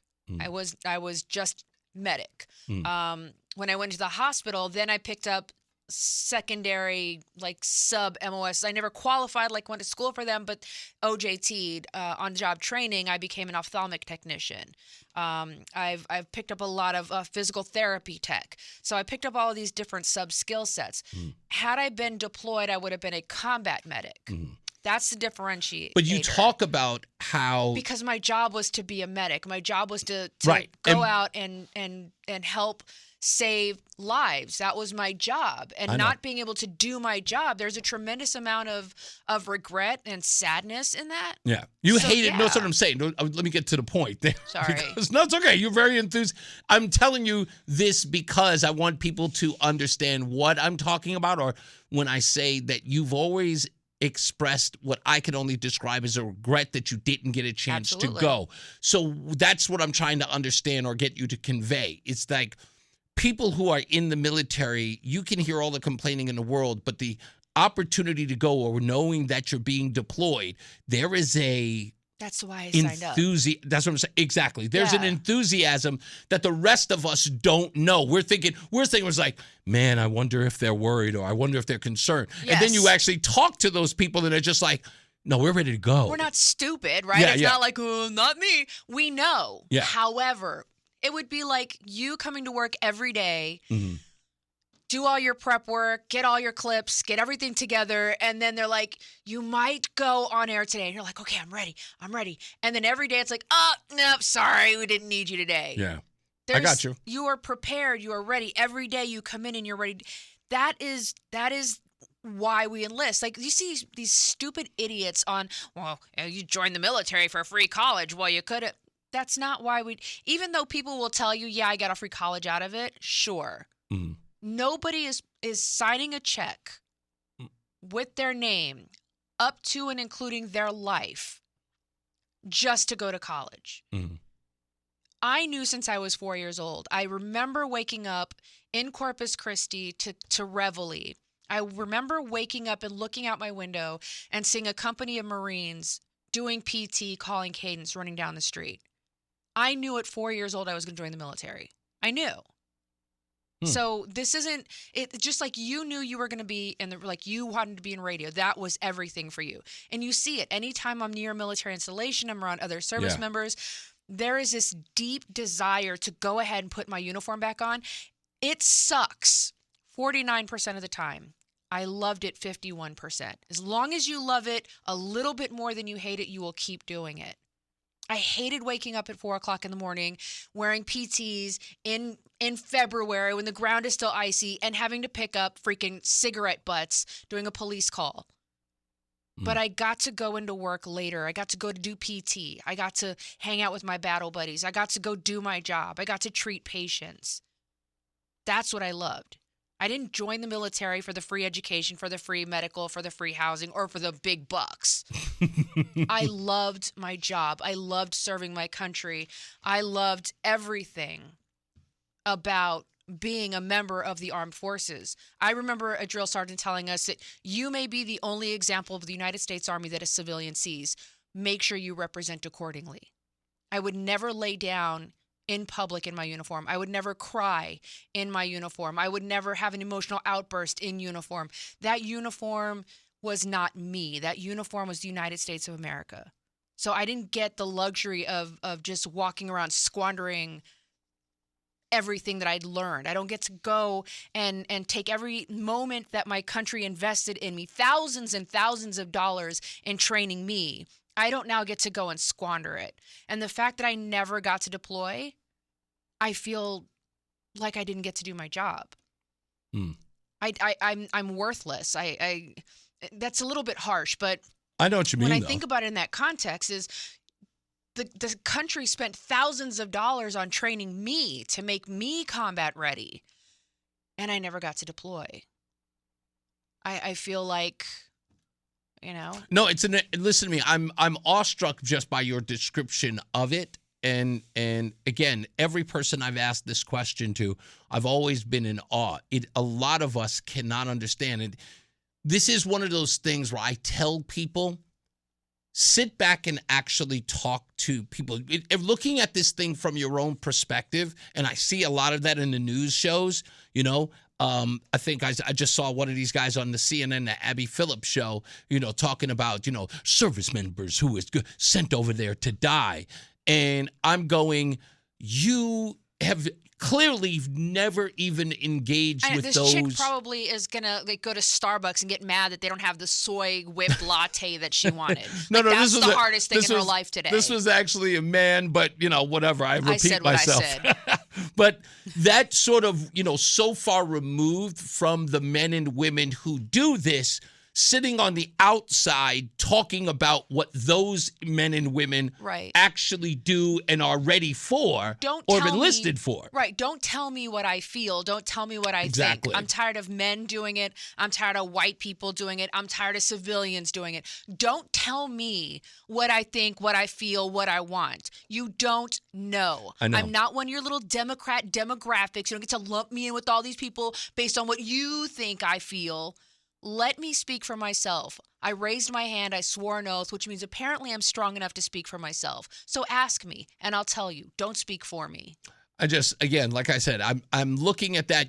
When you hear that story, as soon as it came over and John Beckman posted it, you immediately go into the places that you go. Many people do. Even those of us who support our troops, we do understand. Like, look, I get it. The military is here where in cases where they have to go and fight, not just for our liberty, but for the liberty of others, that in doing so, that there will be lives lost. We do understand those who make that ultimate sacrifice, that, it is a commitment and it is a volunteer. Right. All gave some and some gave all, right? Exactly. I have lost friends. And we have, exactly. And they're not forgotten. We have this sort of dismissed sort of apathy towards be it the government or the military, and talk about the people who make a decision for those folks to go over and do that. And we sort of have this separation, if you will, because in some ways I almost feel like they do the same thing. Lately, we have tried to avoid doing what we did during Vietnam, right? When people were coming back home, they were being spat on. So people who have tried to overcompensate, right? Overcorrect, by saying the military is this thing and the government is the other, and sort of saying the government who sends them out, those poor boys and girls who are out there, they don't know what they're being dragged into. They're not stupid. Yeah, exactly. And that's, John Kerry made that famous line, right? He said, you can come here and you can go to college and make something of yourselves, or you can fail and end up in the military. Oh. This is a guy who actually served, and that's how he felt. And a lot of people do. That upsets you. That's ignorant. Yeah, because my grandfathers, both of my grandfathers served. My dad and my stepdad served. I served. Two of my husbands served. I'm sending my baby boy off to serve. Sorry, I let you down. It's not because he doesn't have opportunity. Mm-hmm.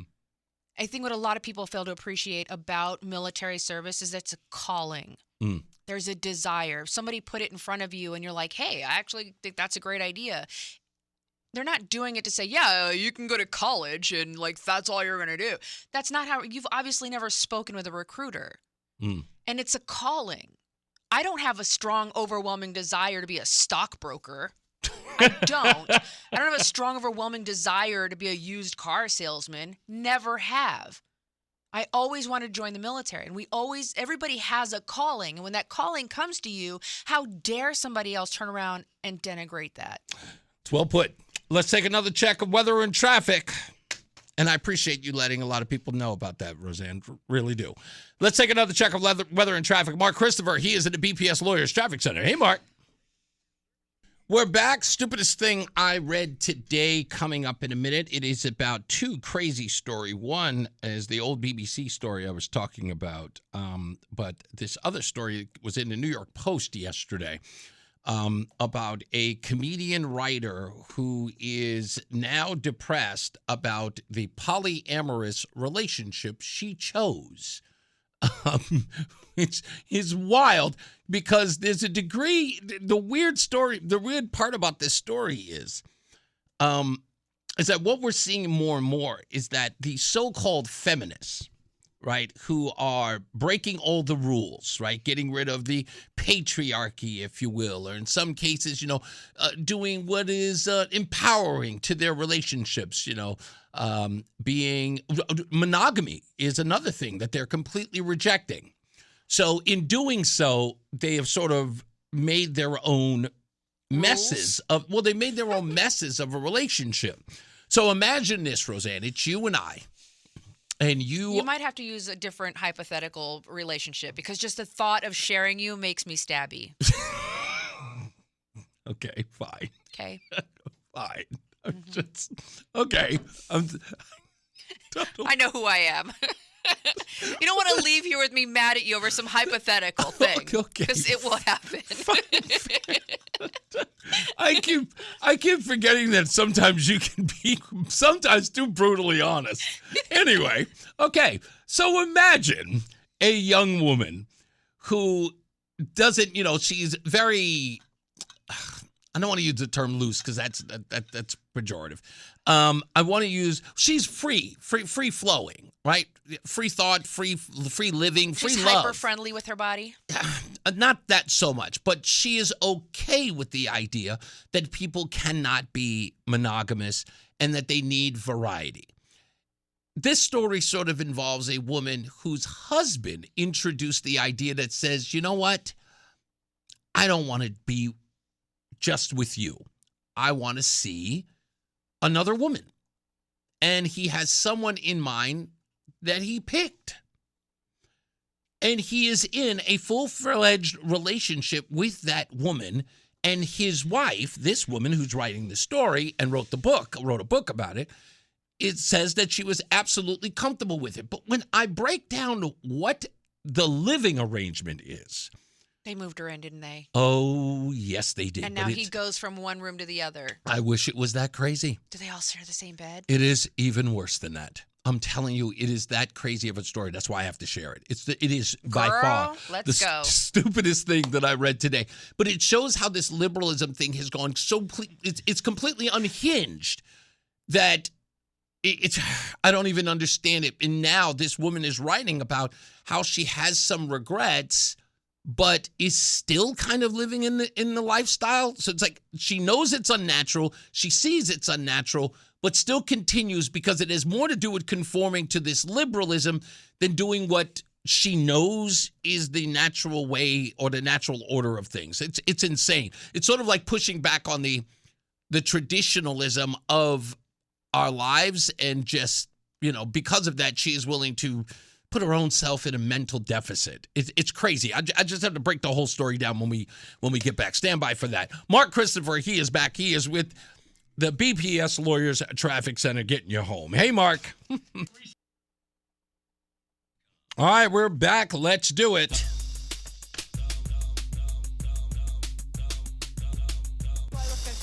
Yes, you do. Stupid as can be. This could very well be the stupidest person on the face of the earth. This was a story that was in the New York Post. Stupidest thing I read today. Why are progressive feminists letting their husbands put them in polyamorous harems? Lindy West would like you to believe she's perfectly happy in her throuple living with her husband and another woman, but she's clearly coping. The comedian's new book is proof that she's given into her husband's sexual demand of a non-monogamous and suffering a massive blow to her own confidence. Her story is a reminder that polyamory can be the patriarchy disguised as progressivism, encouraging women to shrink themselves to stay in their partner's lives. Lindy West agreed to welcome her husband's girlfriend into their relationship. West, who's 44, released her third book, Adult Braces, on Tuesday and shared her story of accepting that her husband, Aham, wanted to see other people. Her husband what? Aham. Bless you. Aham? Yes. Like clearing his throat?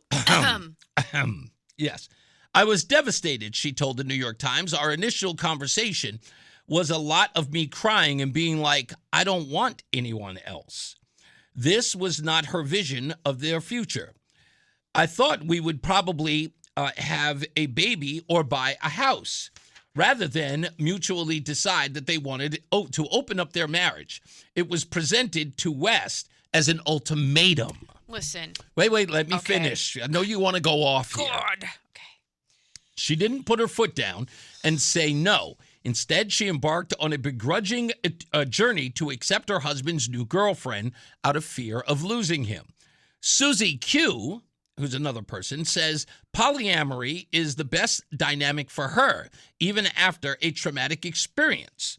She says men are twice as likely to say that they are polyamorous or want to be. And some women, like West, are capitulating to their demands, convincing themselves that opening their relationship is the adventurous, progressive thing to do, when it's actually spiritually harmful to them. The life West now leads as a member of a throuple in her husband's fantasies actually doesn't sound empowering at all. West admits that the presence of another smaller woman in her relationship made her feel inadequate and insecure. It also left her sidelined in her own home, treated like an extraneous character rather than an equal. She says, quote, I love sleeping in the guest room and crawling into bed with them in the morning, she claims. I love that they tuck me in and leave me to play on my phone as late as I want. Ninja what? This is the sort of dynamic that others, one woman, and puts her in an incredibly precarious spot, who would blame West for worrying about being replaced in her own home. Lindy West was left in tears when her husband, Ahem, told her he wanted to be... Oh, I'm sorry. Just a repeat of the old story.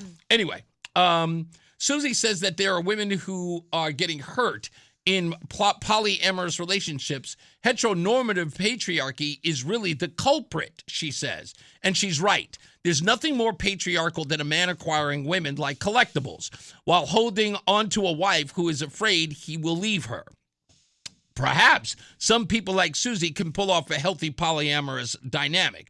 But in West's case, the situation seems poisoned at the very root. Her husband is far more concerned with creating a progressive harem and completely unconcerned with her well-being in this dynamic of his design. So this is part of the thing that I'm talking about. I'll let you respond to this, and then I'll go into this other crazy story.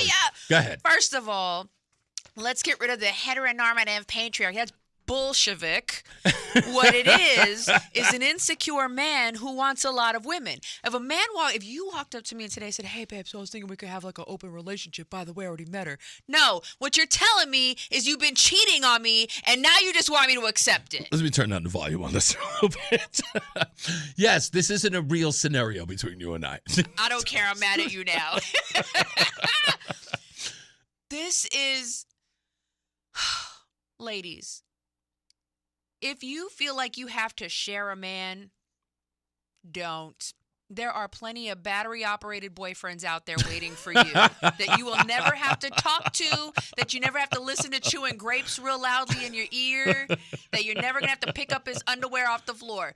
There are battery-operated ones out there. But if a man ever walked up to you and said, baby, we're going to open this thing up, he's already cheating on you. He just likes the perks of having you around to, in my case, it was babysit the kids while he had affairs. Wow. Well... Let me read the other story, which again goes right into this crazy thing. No, it's a separate story altogether. I'm really mad at you now. So this story comes out of the BBC News in October of 2021. So this is the height of this progressive boom that we were all experiencing. It says, the lesbians who feel pressure to have sex relationships with trans. Is a lesbian transphobic if she does not want to have sex with trans women? Some lesbians say that they are increasingly being pressured and coerced into accepting trans women as partners, then shunned and even threatened for speaking out. Several have spoken to the BBC, along with trans women who are concerned about the issue too. I don't want to have sex with someone with a member, so to speak. A P. Yes. Amy is a 24-year-old lesbian woman. She says she has repeatedly experienced pressure to have sex with trans women, pressure that she describes as coercive. She says her bisexual girlfriend at the time exploded in anger when Amy refused to have a threesome with a trans woman. The trans woman still had their appendage. The dude. She told me that it was my duty as a queer woman to have sex with the trans woman, Amy says. Amy felt so pressured she ended up agreeing to go on dates with trans women, but she says she never felt comfortable. I tried to force myself to have feelings for them because I felt so guilty for not being attracted to them. Another lesbian woman, 26-year-old Chloe, said she felt so pressured she ended up having actual sex with the trans woman at university after repeatedly explaining she was not interested.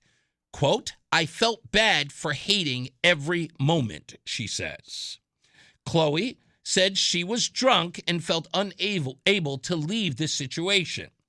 Afterwards, she felt ashamed, not just because she had sex with someone she didn't fancy, but she felt that among her peers in the LGBTQ community, her feelings of intense discomfort would be interpreted as bigotry. Angela Wild from the group Get the L Out, which campaigns to reestablish lesbian rights in the LGBTQ movement, says lesbians are facing increasing pressure to accept trans women as sexual partners. She created a questionnaire for lesbians and distributed it via social media, then published the results. Here are the results. She said that of the 80 women who did respond, the majority reported being pressured or coerced to accept trans women as a partner sexually. 56% said they had been pressured to accept trans women as a sexual partner, mostly indirectly, with the general feeling that it is online elsewhere or everywhere. 27 said that they had been told that they were transphobic bigots for refusing to accept trans women as partners. Some said that they were told that being open to having relations with trans women was a rite of passage in the LGBTQ community.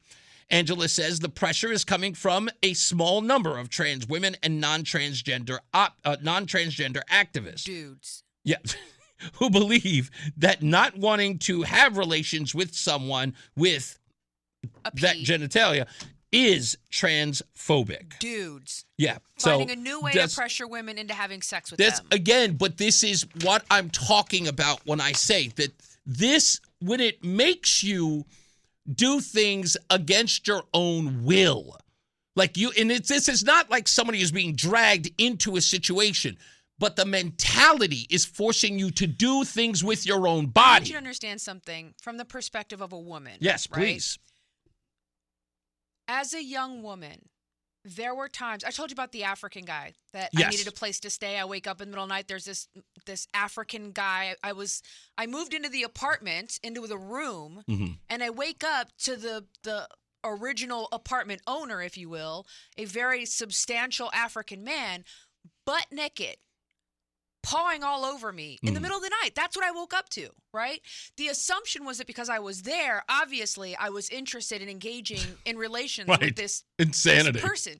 But that's not the only time it's happened. There have been guys who, well, come on, you know you love me. What is the old saying? If she says no, it just means negotiate harder. Yeah, something along those lines. Something along those lines, right? Because that was the assumption is if she says no, but she really wants to, you just got to coax her a little bit more. Give her a couple more beers, social lubricant. Right. You just got to coax her into it. She doesn't know she wants to do it. Right. She knows she doesn't want to do it. What you're doing is you are for lack of a better word, you are assaulting her. Yeah. And you are making her a culprit. You are taking a woman who is telling you, I don't like this, I don't want this, and now you're shaming her and almost making her feel like not doing it is her own fault. And when she does do it, now you're a good girl, now you're acceptable. By the way, I still want nothing to do with you after this encounter. The crazy part of a woman has to live with that because, in essence, that woman has now contributed to her own assault. Yes. That's a very, very good point. That's all I read when I was reading this. But there is this other sort of over-encompassing Yeah, you got idea. dudes who found a new way to pressure women and having sex with them. No. The over-encompassing thing this is like this is the sort of culture rot and the brain rot that is inside this sort of orthodoxy, right? So just hear me out. Go ahead. No, I've got a thought process. The inside of this sort of mind numbness that is going on. And again, it is literally broken down to where the woman, she's in three spaces at the same time. One, she knows that she doesn't want to do this. She doesn't want to participate in this. There is the dogma that is being pressured into her brain that this is the way that she must behave, even though she has a natural rejection to it, right? No, but she has a natural rejection to this orthodoxy because it's always, in theory, it is great to say, yeah, I'm all for it. But then when you actually have to invest in it physically or in some way monetarily or whatever, right? When it actually takes you to put some sweat equity into it, you start to realize, I'm not really comfortable with this thing that I'm championing. And that's the problem she has in that. And then she's dealing with the third aspect. And the third aspect is what her friends or her colleagues or the people she's in this community with will then do to her. Worst part is that what she should instinctively do is being roughshod over her being a team player and the acrimony that she's probably going to get or the anger that she is going to get from her colleagues. Those things are keeping her, and as you just said, right, forcing her to behave against her own best interest. Well, not only that, and I can't emphasize this enough. She has been forced to participate in her own sexual assault. Right, that's what I'm saying. Yes. And now she has to live with, like, being assaulted in that way carries its own weight. But now knowing that you acquiesced, that you gave in. Right. And these are out of fear of rejection, persecution, being cast out. She was forced into this. And what I was saying is feminism, again, using the air quotes for those of you that can't see, feminism has progressed so far. It has come full circle all the way back to, we should just let men do what they want to do. Yeah. It's kind of like we have evolved so much as a species that we've gone all the way back to eating root vegetables and plants and flowers. And it's true. You know what? It's so funny that you say that because, right, what is it? Feminism was supposed to ascend, right? It was supposed to ascend women, and it came to the point where the ascension... Women have gone... So there's nothing we are not able to do now. You know what? Let's let men be women, too. Yes, exactly. We're so excited. Like, as women, we are so open, so nurturing. We want to let everybody be a woman. And now... we're going to let you assault us and make it our fault because we're too bigoted to appreciate that you still have a P where I typically only like a V. So it's crazy, but that's, it's so wild because Just go be straight. Everything about that is so true because imagine having to be so feminist, such a feminist, that you allow men into women's spaces when the whole, I guess the original idea was to ascend women to remove men from those spaces. Right. And it's gone right back to the root of it. It's almost like we need another feminism uprising to remove men from it. No, women, stop. Sit down. Just sit down. I prefer the first wave of feminism, I want to say from like the 60s, 70s, where it was, listen, I just want to be able to have a bank account. I just want to be able to have a job. I want to be able to drive a car. I want to be able to buy my own house. I don't want to have to depend on a spouse. And if my marriage falls apart, I don't want to now be required to go do what my dad says. That's the extent of feminism that I want in this country. I hear you. I don't want to go so far feminine that now I got to share my bra with my husband. What? Do we wear the same size panties? Okay, yay, let's do this. We got to get another break. Mark Christopher, hopefully celebrating his birthday with us. Happy birthday. Well, I was waiting for a teaser or a bumper or something like that. Anyway, we're back. It's Reese on the radio. You know what time it is. News. Music news here today. Looks like we got some birthdays. A guy by the name of Jack Harlow. I don't know him, but apparently he's what the kids like. He was born in 1998. He was born just 28 years ago. So apparently he might be somebody you know. Do you know Jack Harlow? No, I have a child that was born in 98. Oh, okay. So. All right. Never mind. All right. Somebody named David Drallman. He is the lead vocalist of the group Disturbed. He turns 53. Adam Clayton, who's the bassist and co-founder of U2, turns 66. Neil Sedaka has passed just in February, but today would have been his 87th birthday.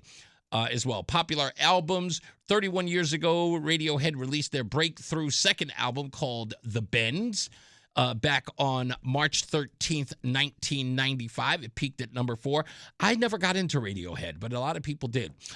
Amy Winehouse, Back to Black, released in the U.S. on March 13th in 2007. Were you a fan of hers? Did you like Amy Winehouse? She sang that one song. Rehab? Try to make me go to rehab. Yeah, that's the only song I know. You also know the song Valerie. We love that song. I know the chorus. Okay, yeah, well, that's a good song. Jimi Hendrix had a posthumous album. Did you know that? 13 years ago, called Hells and Angels. It was an unreleased 1968 to 1970 tracks, and it debuted at number 2 today. That was, again, 13 years ago. Eric Clapton's Unplugged began a 3-week run at number 1. The album charted on today on MTV's Unplugged. That's where he played for the first time, if I remember this, Joey, wasn't that the first time Eric Clapton debuted the slow version of the song Layla, right? That version ended up being played everywhere on the radio. MTV Unplugged was, that's a big music time. Cher's 27th anniversary of Do You Believe in Love After Love? Believe in life after love. Which there may be a video of me dancing to the Batootsie to that song back in 1998. But anyway, it is the first, and it was the first auto-tunes ever used on song back then. Mark Christopher, he is in the BPS Lawyers Traffic Center. That's actually very true. It's better than Monday, whatever. We're back. Rozan is on the radio. Reese is on the radio. And let me see. On texture link. Okay, thank you very much. By the way, Craig said that there was a young lady on Jesse Waters last night during the Here's Johnny segment. He said it was Roseanne's doppelganger. If you are on X or you on Jesse Waters' social media, you can actually watch the little Here's Johnny man on the street interview, and he is 100% right. He's talking about the woman who ends up at the end of the segment in the white fluffy coat. Yeah, I didn't realize that when I was watching it last night. It didn't even ring a bell, but he mentioned it. He's like, yeah, she definitely could be your doppelganger. Yeah, it was pretty close. Yeah, that was pretty close. Yeah. Thank you for that, Craig. Let's get to the phones. Lori is in Glastonbury. Hello, Lori. How are you? Hey, you guys. I have so many thoughts. Oh my heavens. So I guess my first thought is that when we walk away from God's initial design, we always screw things up. Yeah. And so that I want to kind of start with that foundational thought. You know, and Jesus was the first man who really honored the position of women by allowing women to be part of his followers. And so I kind of want to start from there. Mm-hmm. The thing about feminism is that, yes, I agree that, yes, women should have been allowed to have jobs and live on their own without harassment and all of that. However, it continually is morphing into these weird spaces. And one of the ways in which it morphed was women were sold the bill of goods that if they were allowed to have an abortion, then they could have freedom. However, you're also giving into the patriarchy because the men get off the hook. They don't have to be responsible for Correct. anything. It's a very good point. So there's that aspect of it. Then you come to, this whole idea of we're supposed to embrace the whole transgender movement, because if we don't, then we're bigots. However, we're ceding all of the ground that we won with Title IX. Mm-hmm. And so these women who are just like, forget the patriarchy, smash the patriarchy, except that you're totally embracing the patriarchy by allowing abortions and accepting transgender rights. So which is it? You can't have your cake and eat it too. So either you have the chutzpah to be, to stand your ground and be the quote unquote bad guy, or you cede all of this ground as a woman, and suddenly you have no more rights. And my heart breaks for this woman who wrote this book because, there's a myriad of different issues happening there.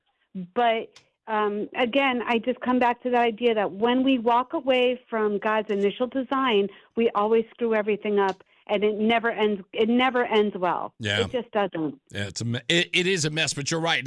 This whole thing is like, as Roseanne pointed out, it circles itself back to this very, like, almost to the beginning, but in a weirder way, because it is ceding ground right back to the patriarchy, and I don't think they ever knew it by design. But remember what I said, Lori, one of the first times I got here on the air, I said to people that it's never about the original concept, because I remember somebody said, all we want is gay marriage. And I'm like, it's never about the thing that they say it is. Because then when you peel back the layers, you find out it's about much, much more. I remember that one famous line, Ellen DeGeneres was making the argument with Caitlyn Jenner, or Bruce Jenner, at the time he changed his name.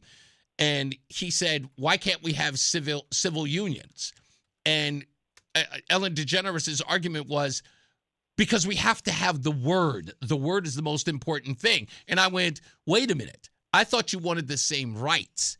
And it's not about the rights. So once they get control of the words or what it's defined by, then anything can be marriage. And the objective, it's never about broadening the definition. It's about eliminating it. Right. And so this is where I kind of get into that space of like, do women really need the right to vote? Because I kind of feel like I kind of feel like we're setting fire to our own ship. Yeah. I think, what? I'm going to do it next week, because I was watching this video of this woman who was on Joe Rogan's program. She wrote this book. It took her 2 years to put it together, and it's about the origins of feminism. Lori, when I find it, this story that this woman wrote, where she it turns out that it is rooted in some of the most horrible places. And if I may I think it's called Luciferianism.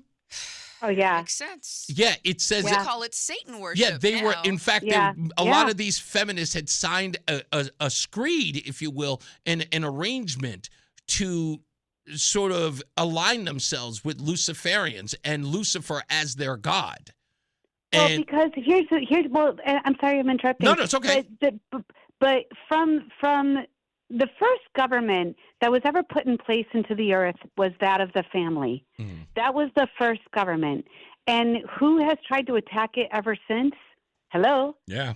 So it totally makes sense to me that would be the association.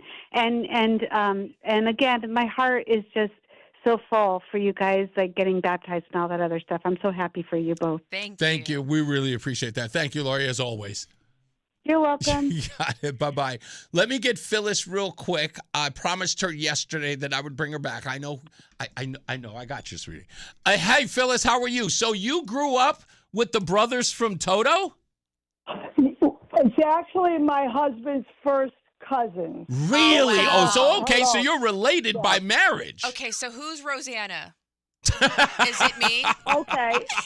Steve Porcaro was engaged to her, Rosanna Arquette. Oh, that's right. That's who it's about. That's so exactly Right. And his mother hated her, so they were grateful that he did not end up with her. He also was dating what's the girl's name from MTV when it first started? Downtown Julie Brown? Was it Downtown Julie Brown? No. Okay. What was her name, Dave? Oh, it was. That is who it was. Yeah, Downtown Nice. Julie That makes Brown. the most sense to Well, me. I actually worked with her back in the 90s. Oh, Yeah, okay. she's a very pleasant lady. She's very pleasant. Yes. Got to dance with her too. Really? Yeah. Yeah, no surprise. Now, just a quick tidbit. Yes. Not to get off the subject, but Uncle Joe, the father, is originally the true musician from Hart School of Music. Okay. Here, grew up in Hartford, came in Front Street, all the Italians, and his friends moved to California and said, Joe, you got to come out here. You got to come out here. Oh. He went, he had an old station wagon, $200 in his pocket, drove out there with 4 small children and said, honey, either we're going to make it or we're coming back. And the rest, it was a beautiful life. Wow, it was. They had a great run, and they were a part of some of the greatest albums known to man. What a decision to make to cross the country and Amazing. to change our musical lives, as it were. Thank you. Rosanna. Thank you, Phyllis. I really appreciate you calling today. Thanks, Phyllis. We'll chat again. You Bye. got it. Bye-bye. Bye. Let's go all the way out to the West Coast. And what is her name? Alicia. Alicia is on the line. Wow, that didn't take you long to call there, Alicia. So you knew my wife when she was just a little bucktooth girl with a lot of hair. Now, Oh, now I'm a she big was bucktooth girl. cute. She's so cute, though. It's adorable. So Aw. you told my wife that you had listened to or watched this show before. Was that before you and Roseanne had connected, or did you just find the show happenstance? And how did you? We were friends on Facebook, and it was before you guys got married, though. Oh, okay. I think I would listen maybe, I don't remember if it was like on YouTube. Okay. Or I would listen to you talk. And yeah, it was just before you guys got married, but it was through her that. Oh, okay. Okay. All right. And you only listened, from what I gather, for 15 minutes. You hated it and then never watched again, something like that? No. No, I'm just busy. I don't listen to a lot of stuff. If I'm with my daughter, I don't listen to. I know I probably shouldn't be doing this, but I don't listen to world issues. She's only 7. She doesn't need to know. Totally I want get her to it. be a kid. So I try not to listen to anything political or anything crazy because I don't want it to Of course. influence her or Of scare course. her or City make Hall her have the Adam. traumas that I have. City Hall Adam just ripped me a new one when we did that last story. He was like, I'm driving with my kid. Do you have to talk about this now? I'm like, I'm sorry, Right. buddy. I'm sorry. Right. I totally get it, Yeah. Alicia. So I have to just say, Yes, ma'am. from where I'm from, because I'm from the West Coast, and this is probably not very polite. We're not going to say where I'm from. We'll just say that I'm from this side. I was really impressed because where I'm from, Mhm. there is not a lot of African American conservatives. Okay. And it's nice to see. I know some, but they're all secret. You have to be a secret here. You know what I mean? So they're in Closet. hiding. Or in the closet. Yeah. Yeah. So you wait a minute, kind of have to be. Do I have to come there and be like, like the Harriet Tubman and, Yeah. and save the concern? It's like to get them out of the bunker. So it's like, come on, I mean, hey. even just like with me, like at work, when a girl found out Yeah. because I'm half Hispanic, she was just like, "What? You voted for Trump?" And I was like, "Yeah, I thought you were Mexican." I'm like, "I am." Like, what is See that? what I mean? These people think I that was- because you're Latino or Latina, you're supposed to vote anti-immigration because automatically you are somehow connected to all illegal immigrants. Right. I think what we And the need to thing- do, Alicia, what we need to do is we need to get out there and then we need to knock on the door and say, come on now. Y'all's come on out. Right. Y'all's free. Y'all's free. Come on. That's free now. Come on. Come on. Listen, out here, we got everything. We got Evian water. We got everything. We got fried chicken and baked Yeah, chicken. and guess what? Have you ever had potato salad with raisins on it? It's amazing. It's amazing.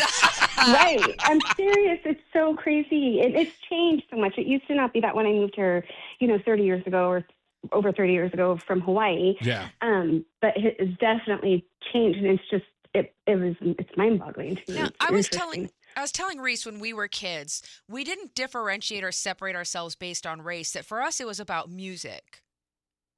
You know, to be honest with you, I didn't even know race was a thing, even though, okay, so we lived in a military base. There's everything that you can think of, right? Everybody. I didn't know that was any different than me. So I actually had my very first racist encounter when I moved here where I'm living now. Washington State. And I was at 13. Yes, I was 13. I was in Washington State. The first time I'd experienced racism was when a white cop arrested me and was spitting in my face about how my people come here and ruin his country. Goodness gracious. Oh my gosh. So I had it from a white girl too that I don't think she realized I was white, and where I live like in rural, so everyone's on, like, you have a lot of property. And I got on the bus. I remember I was 8th grade. I had my headphones on, get on my bus, listening to my music, going to school, and then I get off on the bus, and my friends were like, "Didn't you hear her talking about you?" And I was like, "No, what?" And they started telling me, "Oh, she was like, there was this girl, and I guess she was a senior in high school, riding the bus still, and she was saying like, oh, did you just come back from work in the field and did Wow. a bunch of property?" And I didn't hear it. I was listening to my music. So then the next day I get on, and I'm like not even 5 foot, and I'm short and thick, but I'm not like a fighter. And this girl was like a taller white girl. She was probably like 5'7", much bigger than I was. Everyone was scared of her. And so I get on the bus, and I go home and I tell my mom, and I'm like, "Mom, this girl was saying this. My mom's white." And she was like, "Oh," and she was like, "Well, I was wondering when this was going to happen." And I'm like, "What?" And then she like explains, like, some people might not like you because you're Mexican and you're not white with blonde hair, blue eyes. And I was like, "What? Yeah. Really?" Like, the crazy thing for us is when you go out into the civilian world, right? When you live on a military installation, you're so insulated because everybody's different. Well, I have to hear the riveting end to this story. Hold on for me 1 second, because we do have to. We're gonna have to go to weather and traffic. We're on the phone with Rozan's childhood friend Alicia on the phone. I'm gonna put you on hold real quick, Alicia, and we'll return because I have to ask the most important question: what Rozan was like when she was a kid. Joey is like a bobblehead doll back there. He is dying to find out. So we will learn all of those great details when we return right here on Reese on the Radio. Mark Christopher, he's getting you home. He's in the BPS Lawyers Traffic Center. Hey, Mark.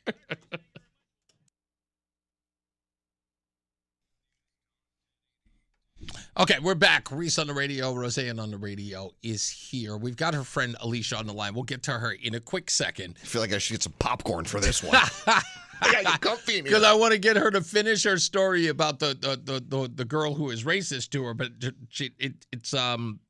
it's not a long enough break in order for me to get into that. So we'll do that in a second. So stand by, Alicia. And it's nice for you and Rozan to connect. She needs more friends. No, she doesn't. She has the right amount of friends. What, 0? I have friends. I have friend. You. You have friend? You're my friend. Yeah, you are my friend. I guess. Get to your show. Anyway. Leave me alone. We'll get to that in a second, and we'll get to more of your phone calls today. Speaking of Eric Clapton, one of our favorite people here in Connecticut is a young lady by the name of Layla. And we talked her into going to LSU, so Roland will be happy with that. Right. And she is currently attending instead LSU. Instead of an HBCU. Right. And she is back home for, I guess, spring break? She leaves tomorrow, actually. Tomorrow? Okay. Yeah. So she picked up a shift at her favorite place, or our favorite place. AC Peterson in West Hartford. So we're going to go there and see her Everybody should tonight. go there and request Layla and then give her a really big tip. Yes, so she could go back to college because she's a college student. She's is she paying her own way or is she taking student loans? I don't know. I don't know, but yeah, but you still, should go see her. Layla she's awesome. She is awesome. Sweetheart. And so sweet. And I would love to set her up with the boy, honestly. Yeah, but he's too young for her.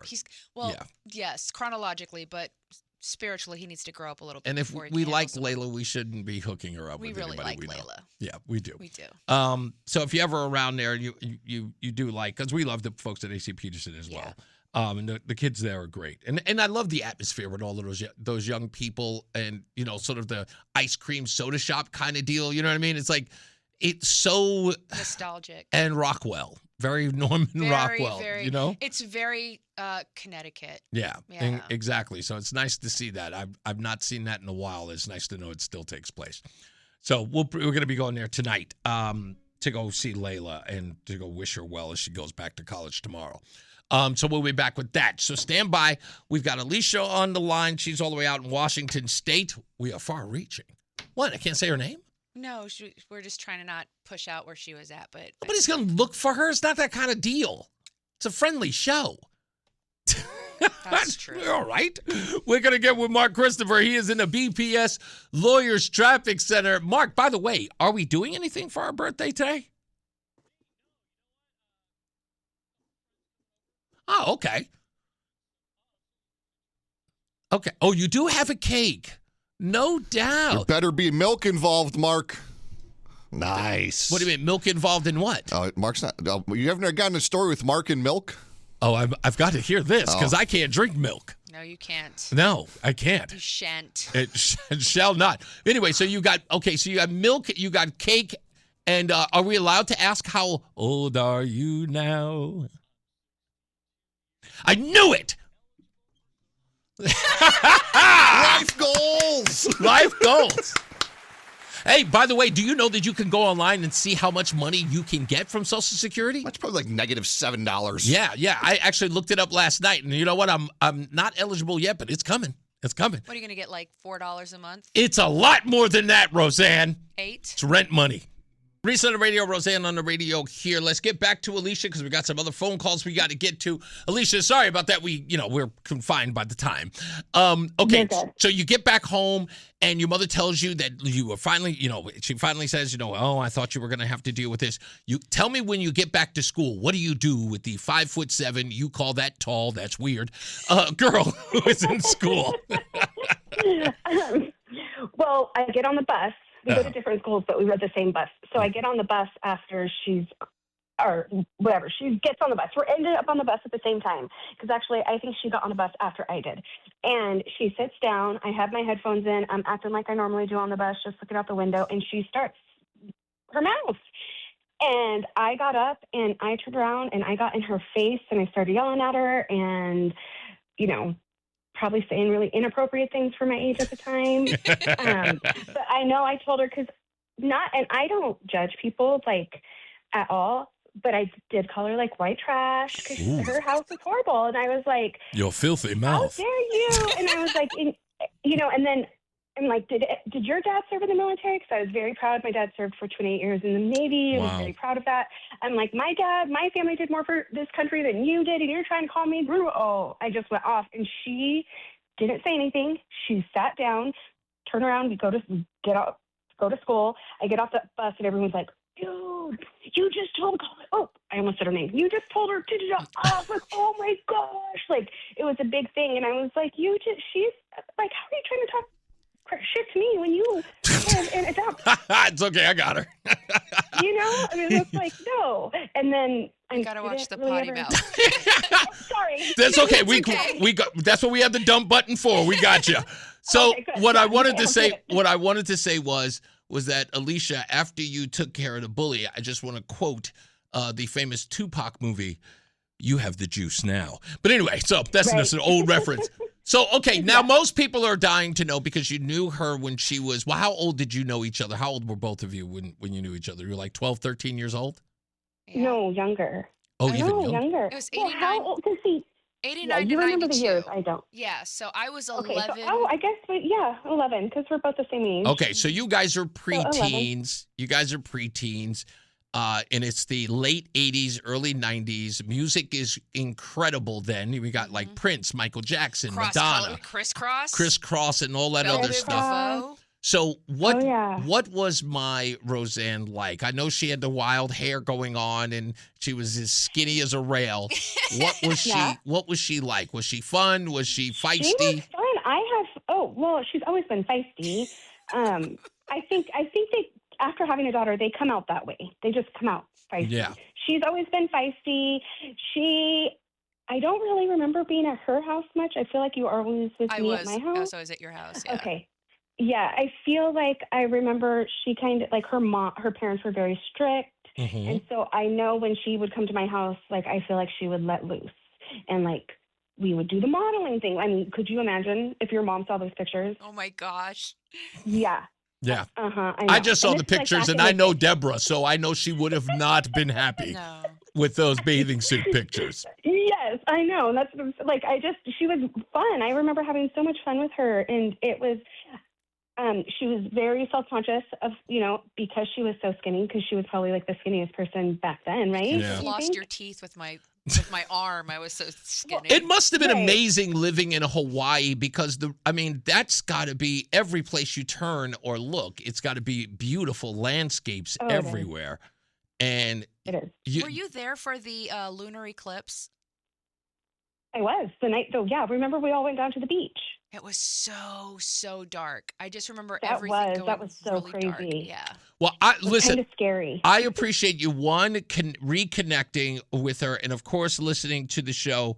And it's been a pleasure to talk to you. I hope we get to talk to you some soon. And probably, but outside of this, not that I'd ever go to to the West Coast like that, but maybe you'll come to Connecticut and hang out with this blue state. Wow.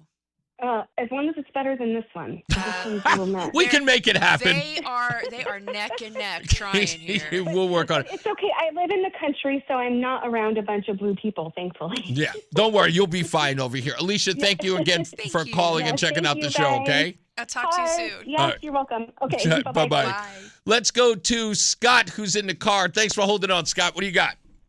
Hey, pal. Hey, is the connection okay? The sound went kind of wonky. Is it? Yeah, no, you sound great here. Sounds clear? Okay, good. Yeah, this sounds kind of weird. Okay.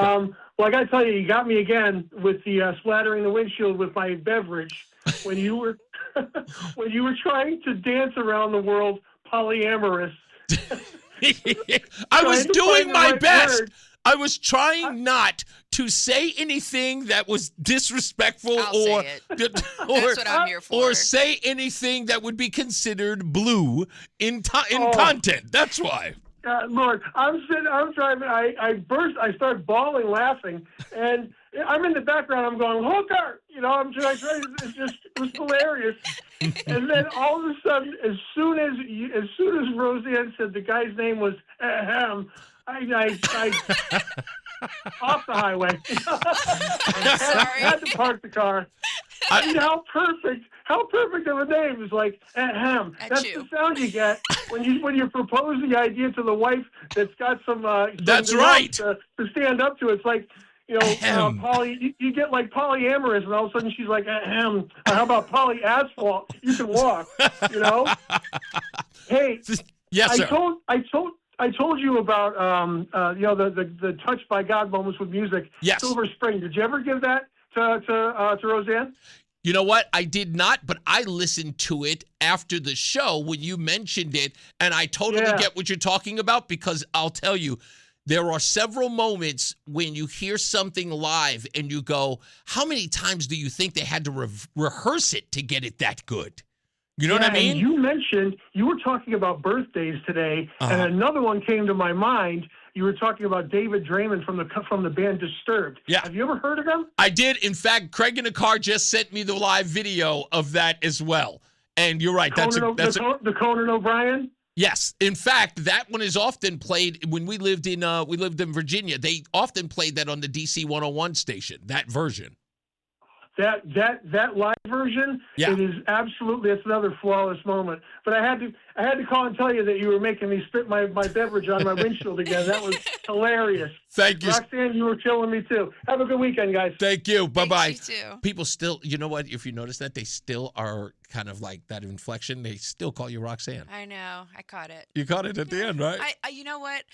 I don't really make that big a deal out of it. I have been called everything. When I was in school, I was called Rozan. You've heard it. Rozan. Yes. My phone says that. One time I was called Raisin by Really? a teacher. Aaron.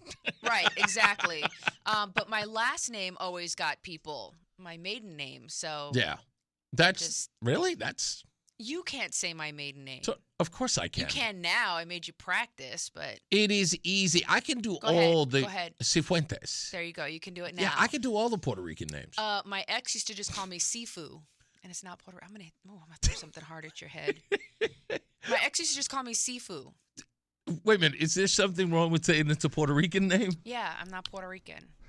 I didn't say you were Puerto Rican. I said I can say all the Puerto Rican names. I'm not That's Puerto what Rican. I said. What do you got, Joey? I'll say Sifu. Is that like your third release of LP album or something like that? That was my Kung Fu Panda name. Oh, good movie. That would be. Let's go to, who is this person calling on the, is that, oh yeah, that's a real name. I guess it is. Let me get him first. PJ is calling from Rocky Hill. How are you, PJ? Good, thank you. How can I help you today? Well, I was calling because I was actually on a little earlier, around 2:30, and I heard that debate you and your wife were having. I found it actually pretty hilarious. And not to restart trouble, but I have to say, okay, your wife won that debate. I totally ceded. I said that I was wrong, and I know that I was wrong. I was just expressing to her what I was annoyed about. That's all. I knew I was wrong. I understand, but I just let you know she won that debate, man. Okay. I didn't even know. Well, PJ, thank you for introducing score into something I wasn't trying to score at. Oh, are you unaware of the fact that there is a scorecard? No, I was not. Oh, well. Well, PJ, thank you, because I didn't know there was one. You have Yeah, it's all 812, right. I have 1. You guys are great. Thank you for what you do. Appreciate it. Thank you, PJ. It is our pleasure. Thank you so much. Now let's go to Sam in Waterbury. Hello, Sam. Hey, how you doing, guys? What's up? Howdy. Not much. You guys, Roseanne had said something before about people thinking maybe she was Puerto Rican or Jewish. Yes, that was me. And the first thing that came to my mind was, "Welcome back, Cotter." Juan Epstein. Juan Epstein. That is right. Yeah, Puerto Rican Jew. That makes, Yep. Yeah. We used to, you know what we used to say when we were kids? We knew a kid who was a Puerto Rican Jewish kid, and we would call him Raul Spielberg. That was. I think that's awesome. He hated when we called him that, by the way. Yeah. I wanted to call in. I wanted to call in when Roseanne was on earlier in the week. I think I got you guys both covered. If you're looking to adopt, I do dishes. Oh, I cook and I'm willing to learn how to cook more things. I can talk my mother into signing the papers. I'll just tell her it's an internship. I like it. No, she cannot. No, see, this is the worst part. I know we're going to go through You this. should have given me a dog when I wanted a dog. Now I want a baby. So, Sam, thank you as And always. Roseanne, yes. one more thing just for you. I scheduled a spray tan appointment. I'm sorry, you scheduled a spray tan? Beige baby. Beige baby. Goodbye, Sam. We're done. Thank you. Thanks, boss. You got it. See, that, by the way, that beige baby thing, boy, did that take off. People were just like, I cannot believe that beige baby. That's what we called the boy, the beige baby. Yeah. He was our little beige baby. He's half black, half Mexican, so we just called him Puerto Rican. See? I can say it. You can't. You can't. Epstein's. Imagine what I could get away with not saying. My gosh. Everything, Joey. That's, by the way, Stevie V just said that. He said Epstein's uncle was a slumlord, signed Epstein's mother. I used to love when whenever he'd read, Mr. Carter would read that letter. Signed Epstein's mother. It's the best. When I was growing up, I think we were living in Washington State, is when I first discovered Welcome Back, Cotter. And then I ended up, in a different living situation. So I didn't get to continue, but I did really enjoy it. Yeah. Joseph, thank you. Joseph D says, wanted to say hi to you both. Great show today. Jason says, have a good weekend. Be safe. Again, Roseanne, my apologies. Meant it as a compliment. Stop apologizing, Jason. It's okay. I'm self-conscious. I'd be photographed from a distance and in low lighting because that's my best feature. Roseanne, Stevie V wanted to know what nationality was your ex. Which one? The first one, Filipino. And the second one was black. Yes, was black. And then yes. I had that identity crisis where I dated a white guy. Yes. Yeah. People are not going to understand what that means. Oh, I have, when people like to introduce themselves by my name is such and such, and my pronouns are they, them. My pronouns are I exclusively date African-American men, but not that nice. There's Yes. different words Pronouns out are there. barbecue. Barbecue. Once again, another awesome show. Michael A. says, was it? Okay, now professional. Gabe. Oh, that's right. Gabe Kaplan from Welcome Back, Kotter apparently is now a professional gambler. Oh, nice. I didn't know you could do that. All right. I guess that's what people do. So we got AC Peterson tonight. This weekend, we don't have much of anything. Oh, no. We're going to see The Mentalist at the Mark Twain house this weekend. And someone invited us. Oh, we're going to the church tomorrow morning at 8:30 for that on Woodbridge Avenue. Yes. Yes, we're going to go to that tomorrow. So we're pretty locked up this weekend. That's good. I like it when we actually have things to do. I agree. Because we don't do a lot during the week, and right. I kind of force us. In our closet that we live in, I get cabin fever. Yeah. When we're both there. By myself, I'm fine. But you are This is going to sound negative, but it's not. You take up a lot of space. You are a lot of energy, and you fill everything up, and I love it. It is beautiful. But that also means that we have to get out once in a while because it can feel a little... We have to breathe. Yeah. So, do you take up a lot of space mentally or physically? Spiritually and emotionally. Okay. Yeah. The house feels really, really big. You know, when he's not there. it was better off, Joey, when it was ambiguous. When it was absolutely undefined, would have been fine. I knew you were going to say something about my weight. It's the ego. Yeah. Also the ego. Yeah, thank you. Your ego. Much appreciated. Love you. All. Love you too, buddy. As I always say, radio is free, so we thank you for paying attention. Remember to keep JC in your hearts and in your mind. Sean Patrick, we love you and we miss you. Remember that panic is not planning, so plan your work and work your plan. Me, I'm Reese on the radio. She is Roseanne on the radio. Say goodnight, Roseanne. Say goodnight, Roseanne. Good night, Roseanne. We will see you back here on Monday. Have a wonderful weekend. The birthday boy is getting you home.